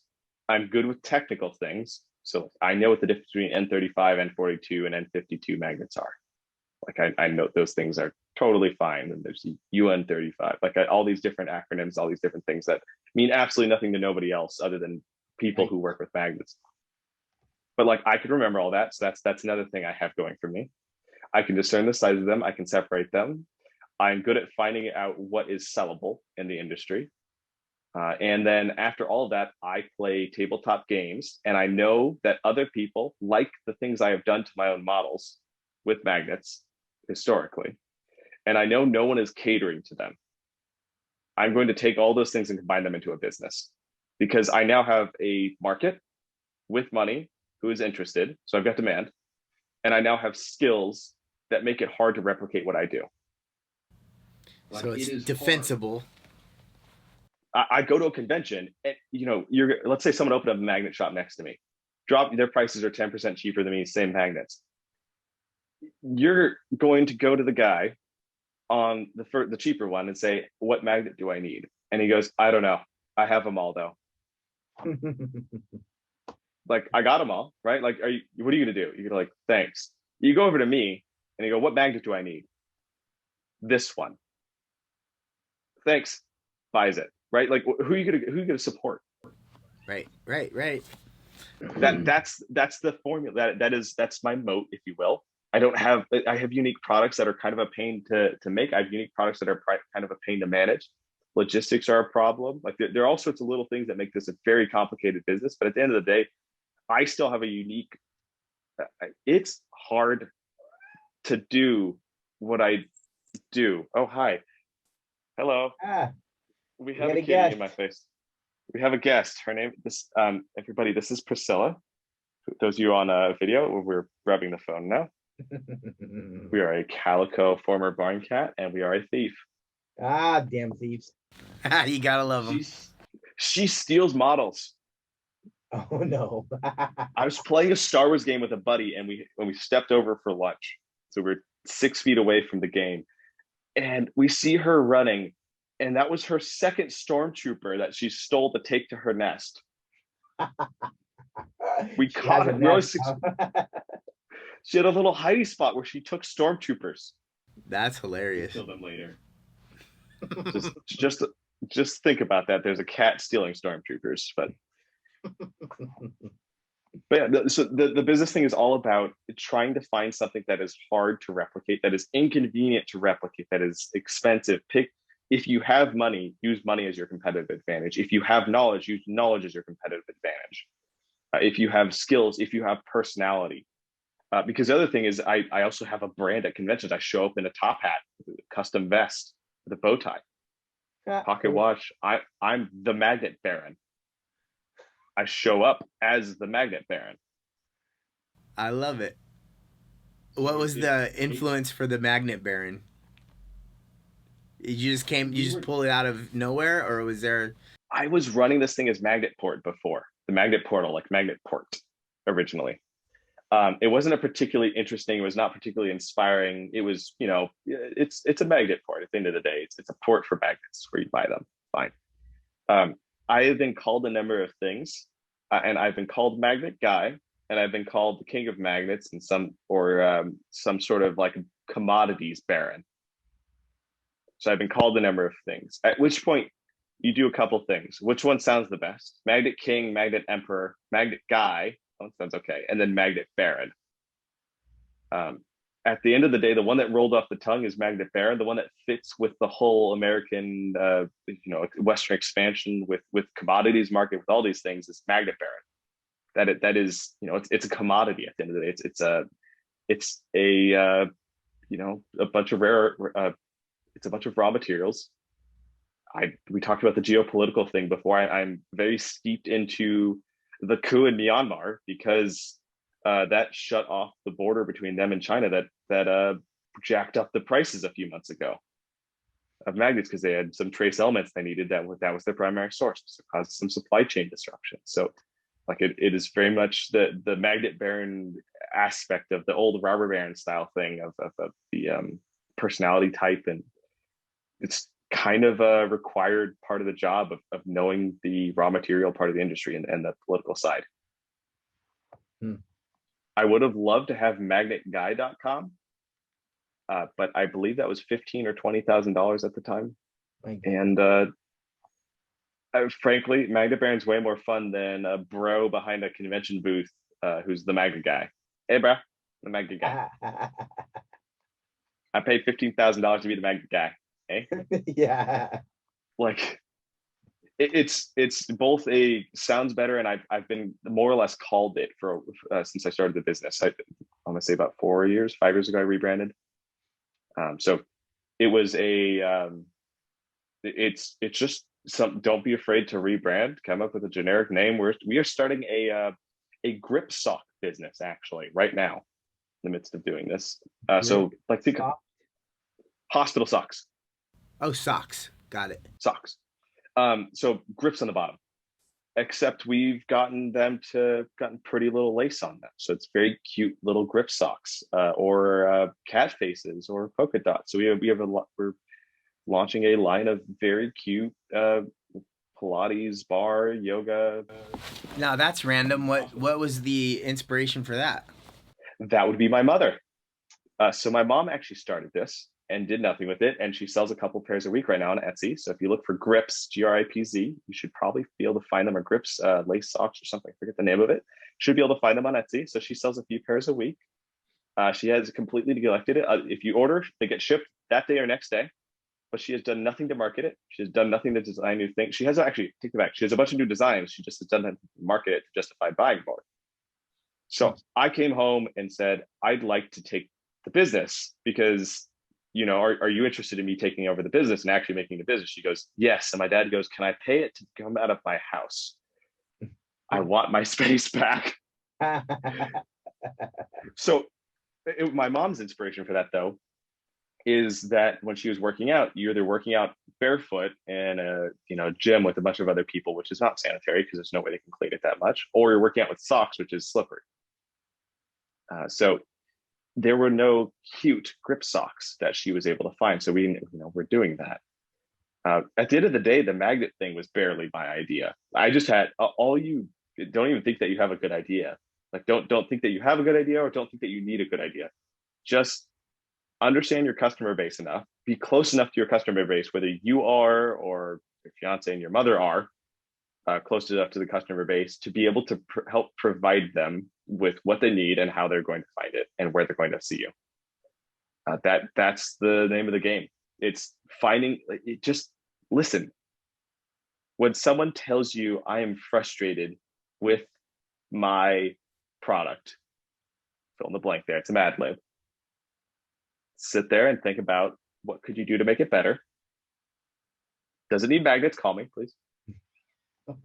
And then go forward with that. And the thing is, you're not going to hit it the first time. I'd be astonished. If you look through all these like crazy rich entrepreneurs, they all failed. Like they have all had some very interesting dramas in their life, some sad stories, running out of money, having their down moments. Like it takes a lot of bad ideas to make a good idea. And the thing is, once the critical point there is then just bailing on the bad ideas as early as possible. Fail early, fail quick, fail cheap. Hopefully. Well, that's the thing. That's the entrepreneurship thing. That's the entrepreneurship goal at SC is like fail quick, fail cheap. Get it done. Don't keep going. Don't hang on to a losing idea. That's hard not to do. Sometimes, especially us entrepreneur types, we get a hunch, we get attached, we have tough skin, and we're going to make it happen, damn it. And so it is very hard for us to say, okay, cut it off, let it go, when it's like, just a little bit longer. So yeah, is it the gambler's fallacy? The sunken cost fallacy. Sunk cost fallacy, where you've sunk so much into it that you're just a few more dollars, you're a few more pulls of slot machine, you're a few more dollars of marketing away from making it big. And unfortunately, there's more often than we'd like to admit to ourselves, to anybody else, you're better off throwing it in the trash, starting over, taking that extra few last dollars you have and starting something completely different, or just buying yourself a beer and recovering for a year or two. Right. But the thing is, you put your heart and soul into it to get successful, to get that far into that deep into it. You put your heart and soul. You've got thick skin to be able to take the blows, to take the failures. Whatever your coping mechanism is, whatever you mutter to yourself to pull yourself out of a trance about your failures, and you move forward. You've got to do it. Otherwise, you have steel glass and you're working on this unbreakable glass business that turns out that restaurants found a way to break your unbreakable glass after 2 to 2.5 years of working on it. That's right. That was yours and Inyaki's business that you had that unbreakable glass. Forgot about that. And take that glass, drop it off a 2-story building, and tell me that that's going to break in a restaurant. No. I have all sorts of thick-skinned things to say to you, but I think no is the most concise of them. And then put them in a restaurant, put 150, 200 glasses of those in a restaurant, because let's do a live test before we get $250,000 of investor money, and start promising things to clients, because we were going to take pre-orders to get purchase order funding and get better equity numbers and all that stuff. And you put it in a restaurant for a few months, and it's the same thing as the other stuff. It was just better in the first few months, which is good because you get like great news in the first 3 months, which is like, yes. But then it turns out that physics is a bitch. And that glass has microfractures every time it gets hit. And you'll see this in cups in your own house. I know way too much about glass. It's a whole like material science chemistry thing I was mentioning before to all y'all. Every time you hit a glass, you weaken it just a little bit. Every time, just every hit, just a little bit more. To the point where Constantine is taking a mixing bowl from the counter after dinner and bonks a cup on the counter, and with a silicone bottom on the bowl, and I bonk the cup and splatter it without knocking it over. And I'm not moving quickly. I move slowly so I don't break things. So we're talking a splat. So that's the physics we're working. That's why it worked so well for the first 3 months. It was great. It was doing amazing. And then you find out that it was actually doing really well because you just introduced new glasses into the population, and they were stronger. Wow. So because I remember you guys did win some money and whatnot, and then it was that the point where you just decided to say, okay, this ain't gonna work. Iñaki and I had a conversation, which you always have those conversations stressed out. I love you, Iñaki. I'm sorry. But those conversations of like, okay, take a glass right now, and I want you to drop it. He's like, what if it breaks? I'm like, it's probably going to, so do it somewhere where you're willing to clean up some glass. And he does it, and it basically like pretend to be a waiter. Really pretend to be a waiter. Don't do any of this like stationary drops that we were doing. There's none of this like pseudo lab. Real, put some water in it, put some ice in it, drop it. Bam. And it's one of those things that you're dropping a glass. You're doing a live test. You're not going to bring like ice and water and all that stuff and then like do a quick waiter or waitress walk and drop it on stage. That's not a good reliable way to do a live test. So you do stationary drops because it's hard to do that live. It's whatever the reason is, that's why we picked that. Those are our logical reasons. That was our testing. That was our logical testing. It wasn't terrible testing. But at the end of the day, we decided it was a good idea to put it in place first, which is why you do live tests. We're in the wild world. It costs us $3,000 to do it, but saved us, $250,000, $500,000 of investment money. Yeah. That's that was it $25 a glass to do that with the spend $25 a glass that you're intending to sell for $1 or $2 eventually to test it out, lose the money for the customers, give them for free. That's what we did. It's like, I'm gonna give these to you for free, but I get to come in and count the glasses. That's it. That's all I want. You get free cups for these are your glasses. This is, $250 of glasses for free, but I get to come in. You can tell me when I can come in. I'll come in after hours, before, whatever you want, but I get to count them. That's all I need. It's a live test. It's a good business model test. But yeah, no, we won all sorts of competitions. The competition thing is presenting. Remember that whole, I spent, 10% of my time organizing the website. Right. Organizing the PowerPoint. I actually would tell Iñaki things all the time because he's a good graphic designer. And he hated it. It drove him nuts. It pissed him off to no end. I go, Iñaki, you put too much on the PowerPoint. He's like, it looks good. I'm like, pretend you're presenting to me in the front row. Because but then we lose all this stuff. I'm like, we can't, nobody will read numbers on a PowerPoint. They're waiting for us to tell them. Show them pictures. Yeah. Show them, a graph. Like, and when you put a graph on there, you get like, you get like the top of the graph is 10,000 units, and the side of the graph is like, 10, 15,000, or whatever the graph numbers are. You get like one or two numbers on the page. When you switch slides, you get about 5 or 10 seconds for someone to read the slide, and that's all the focus they're giving the slide. They're not going to read. Don't read off your slide. So Inyaki would lose his mind.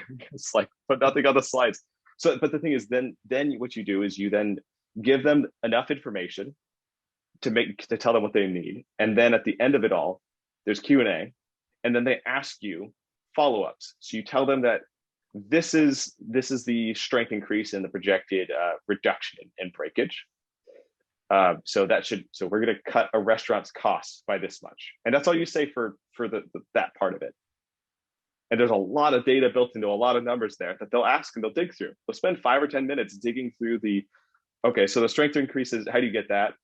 Where's the breakage decrease come from? And then how do you know that breakage decrease? How do you know how much restaurants spend on their glass every year? And it turns out there's like a relatively proportional percentage of revenue that restaurants spend on their glassware. We found it was like a particular number. It was relatively constant between restaurants. And you start finding, and you only have to go through 3 or 4 restaurants of decent sizes to figure out that number.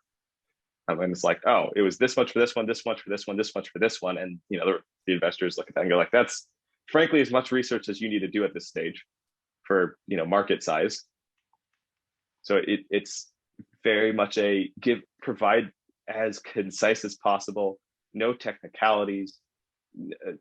I've tried to avoid saying magnet sizes this whole time, other than to demonstrate how complicated you can make it. But you're not trying to make it complicated for an investor or for a customer. They don't want to know how complicated it is. They do, but they don't. They kind of understand. iPhones are simple, right? Your phone is simple. It just you touch it and it unlocks with your face or your finger.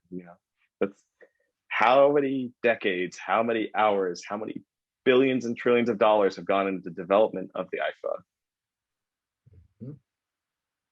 Just this simple little thing you walk into Apple and you buy. Simplicity is profound. Yes. My English teacher in high school said something like that. Her email signature said, "I'm sorry I couldn't write a more concise email. I ran out of time." Or sorry, couldn't write a shorter email. I ran out of time. Yep. I can't remember what person said, if you give me an hour to talk, give me 20 minutes to prepare. If you give me 10 minutes, give me a day to prepare. If you give me 5 minutes, a day and a half or whatever it is. So yeah, for sure. It is hard. Like we had pitches where we had like 2 minutes. Those are hard. Yeah, that's quick. You gotta. That is a minute over an elevator pitch. You've got like a paragraph. Yeah, you basically got to get their attention and then set it so they can ask you questions at that point. Yeah. That's it. That's all you get. That is the who are we? Okay, cool. You guys aren't worth bringing on to the next round. You guys are working on the next round. So here's 5 minutes to pitch. It's like, okay, we have 2 weeks. Thank goodness. Right.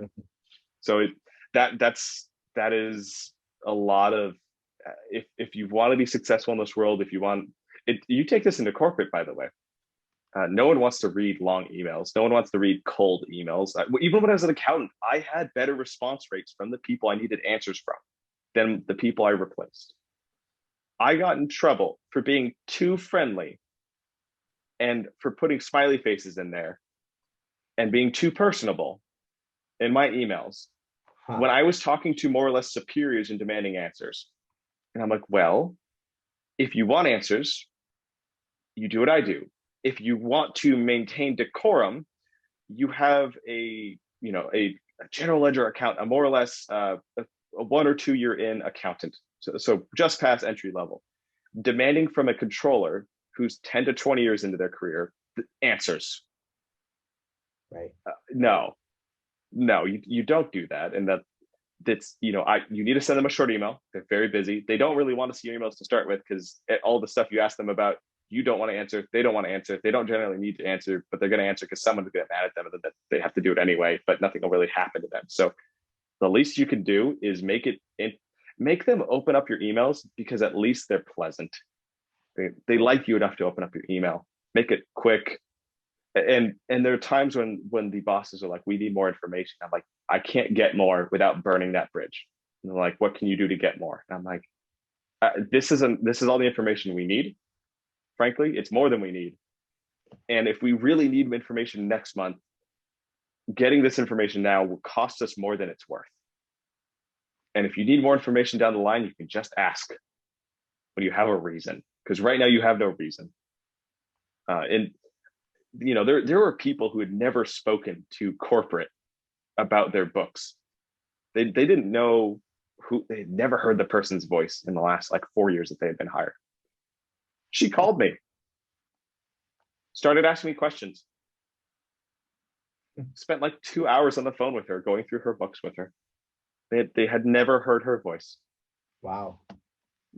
It's just, and I was the guy who got sent to an email remediation class for not being professional. I'm like, email remediation. Yeah, that is funny, man. I got sent to an email writing class. I'm like, yeah, I've never been good at conforming. I'm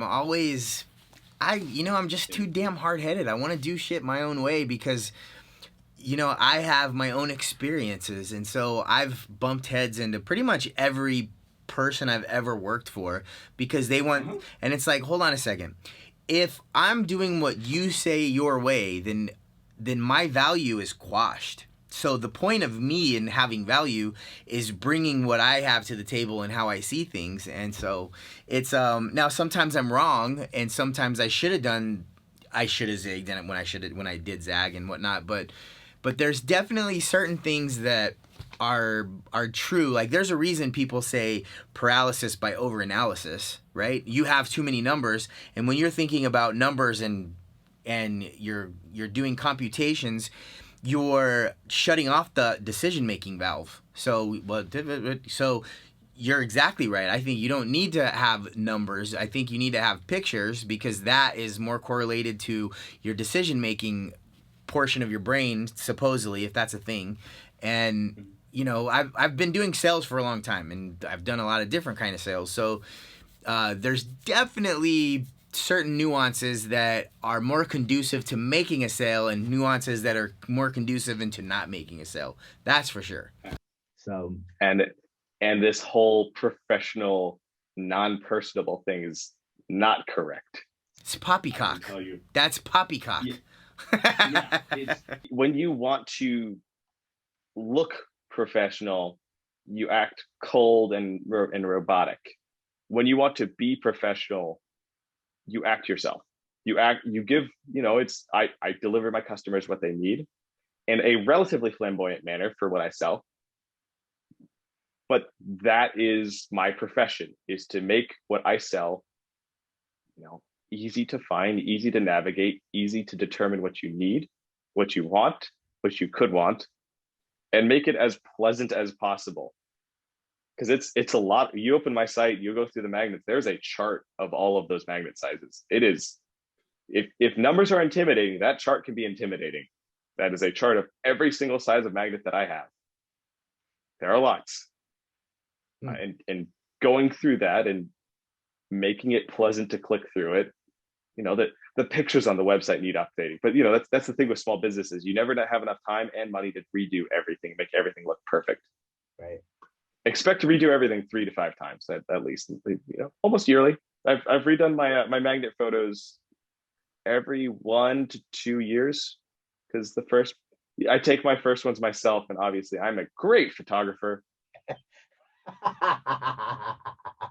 Ironically, I take decent photos because I just center the person's head in the photo and just click. And I get 6 of them. And I don't tell them when to blink or not. They're like, can I blink yet? And I'm like, click, click, click, click, click, click, click. Yes. I love it.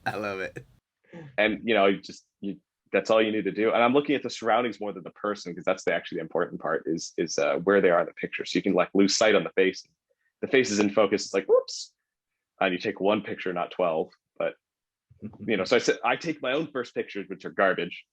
And then I hire somebody to take pictures, and he does a weird job, frankly. And then I have someone else take a picture, and we have magnets next to pennies to compare them. And the pennies are dirty pennies, basically, because that was the cleanest penny we could find, because nobody has pennies anymore. And it doesn't really tell you much, because the magnets are either too small, too big, and it's not precise enough. So, moving on to the next one, it's learn, adapt, and understand your job is to redo things you messed up yesterday that you thought were good. Your perfect plan. And also know that blind people aren't good photographers, and you need to hire someone out for things that you cannot do. I love it, man. I could say here, we could talk pretty much all day. I don't think there's any question about that. And I do want to talk to you some more here, but I also want to, people are listening to this, and I want to be respectful of your time, and we all got other stuff that we need to do. So if somebody is going to reach out to you and they want to find your magnets or contact you for any reason, where would they go to do that? TheMagnetBaron.com. TheMagnetBaron.com. If you misspelled Baron with 2 R's, I also own that domain and should be forwarded shortly. So don't worry about how you spell it. If you can't find that, search the internet for Magnet Baron. I should come up first thing. If you want to contact me, it's info@theMagnetBaron or Constantine@theMagnetBaron.com. Any questions, frankly, about anything small businesses, I have helped many people start eBay businesses for the sake of it. I very much support the fact that small businesses are the backbone of this economy, in the fact that it's hard to start. It's hard to take that first step because there's so many unknowns. It's so scary. Everyone tells you you need everything perfect at first. No, I'm still not perfect, and I'm doing relatively well for myself as far as it were. But that's how you get a hold of me. It's ask me anything. If you have a family member with a visual impairment, if you have a kid with one, you're concerned what the future is going to look like, or if you have a kid who's deaf, my fiance is a teacher of the deaf. Please reach out. We're happy to help. We're happy to point you in, it'll be fine. It's not about their disability. The disability is not going to be the thing that holds your kid back. It's yours and their motivation to get through it. They will be fine. The entrepreneurship community is well over double the rate of dyslexia and blindness, deafness of the rest of the population. Where there's a will, there's a way. I love it, man. I love it. I did not know those numbers. We have a different perspective on the world, and people don't. I get asked in interviews when I was interviewing, if I can use a computer, and I'm applying for a financial analyst position. Wow. And on my first thing on my resume is an e-commerce business of a decade. That's one of the first questions that gets asked. And it's not insultingly ignorant. That was not their purpose. They didn't have blind friends. They didn't know. Yeah, I totally get it, because I was curious myself. I'm like, how the hell does he make this happen? But that's the thing. You walk into an interview, and interviewing in general is competitive. So you're somehow supposed to compete. And at the end of the day, when you're 14 years old and you don't think you can get a job in a restaurant or in fast food, so you can pay for your hobby, you're going to find a way to find discount Warhammer models and sell them and make money. Because if someone doesn't think you're worth it, you're worth something, and you're going to prove it to them, that's just going to be the way you live your life. If you want it bad enough, they want it bad enough, they'll do it. You're the epitome of what this podcast is for. The Move podcast, and make a difference in other people's lives. Offer up your time, talent, and gifts. Find victory in the small things. You are appreciative of what you have, and you're not letting any situation set you back. And E is encourage others. And so what you're doing is encouraging, is so encouraging to people, that whoever's out there listening to this that might not be able to hear or might not be able to see or might have some other issue that we all think, is a bad thing, but at the end of the day, we all have our own crosses to carry. I mean, dude, if you weren't blind, you'd be Superman. So there's got to be like an equilibrium. Like you can't have all of the talents that you have and be able to see. That would just not be fair for the rest of society. So you got to have some kind of balancing act there. I always say it'd be dangerous if I get my sight back. Just be scared. But well, here's the other thing. Maybe I have most of that. Maybe I have the ability to just take the punches because of it.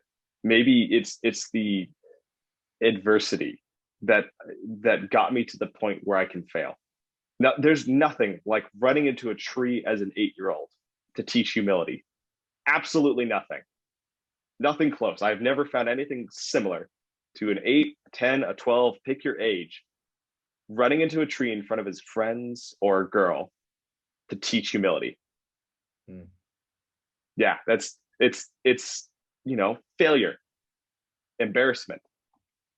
You don't have to embrace it, but you do have to, move forward. Next, life is full of failure and embarrassing moments, and how you handle yourself and how you succeed in spite of it is up to you. And as far as I can tell, the more people have failed, the stronger they are.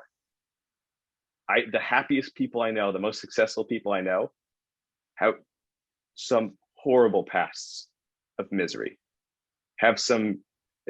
Most US presidents have lost a parent or a child early on. If you want to be successful, embrace your failures. Sometimes you can't learn from them, it's a loved one, but be stronger for it. Learn from the ones that you can, your mistakes, move on from the ones you can't, become a better person, help somebody else. How many people have helped me in my life? I should not exist as I am. I am blind, running a rather complex logistics business on the internet. I've nearly died more than a dozen times. I lost count at the age of 10. There are so many people that have made me who I am, who I'm able to be, and everything around me to support my ability to do this one way or another. Whether that's the teacher, the visually impaired, the orientation and mobility instructor, or just every teacher along the way, or the entrepreneurship professors, or my parents, or just pick anybody, friends, family, others, random people that have helped me who did not speak English when I got off at the wrong stop in downtown Los Angeles and took a turn when I thought I knew where I was. Just pick a point in your life and think about all the people who have helped you get there, and remember that somebody else, some blind guy, is getting off at the wrong stop somewhere in downtown Los Angeles where he ought not be.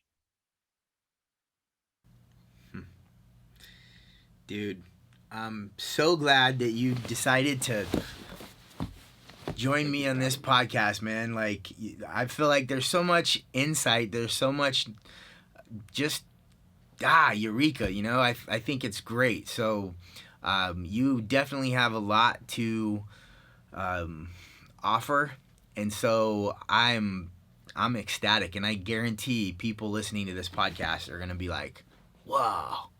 Because that's how I feel, man. It's like, wow, this is just amazing. And what can I do to make tomorrow better? Move. Move. Just one foot in front of the other. If you can send one email today, we started this sock business. I'm trying to get Ashley to do most of it. It's send an email to a supplier, no response, positively doesn't. Send another email to this person, contact one thing, even a week. Just move forward.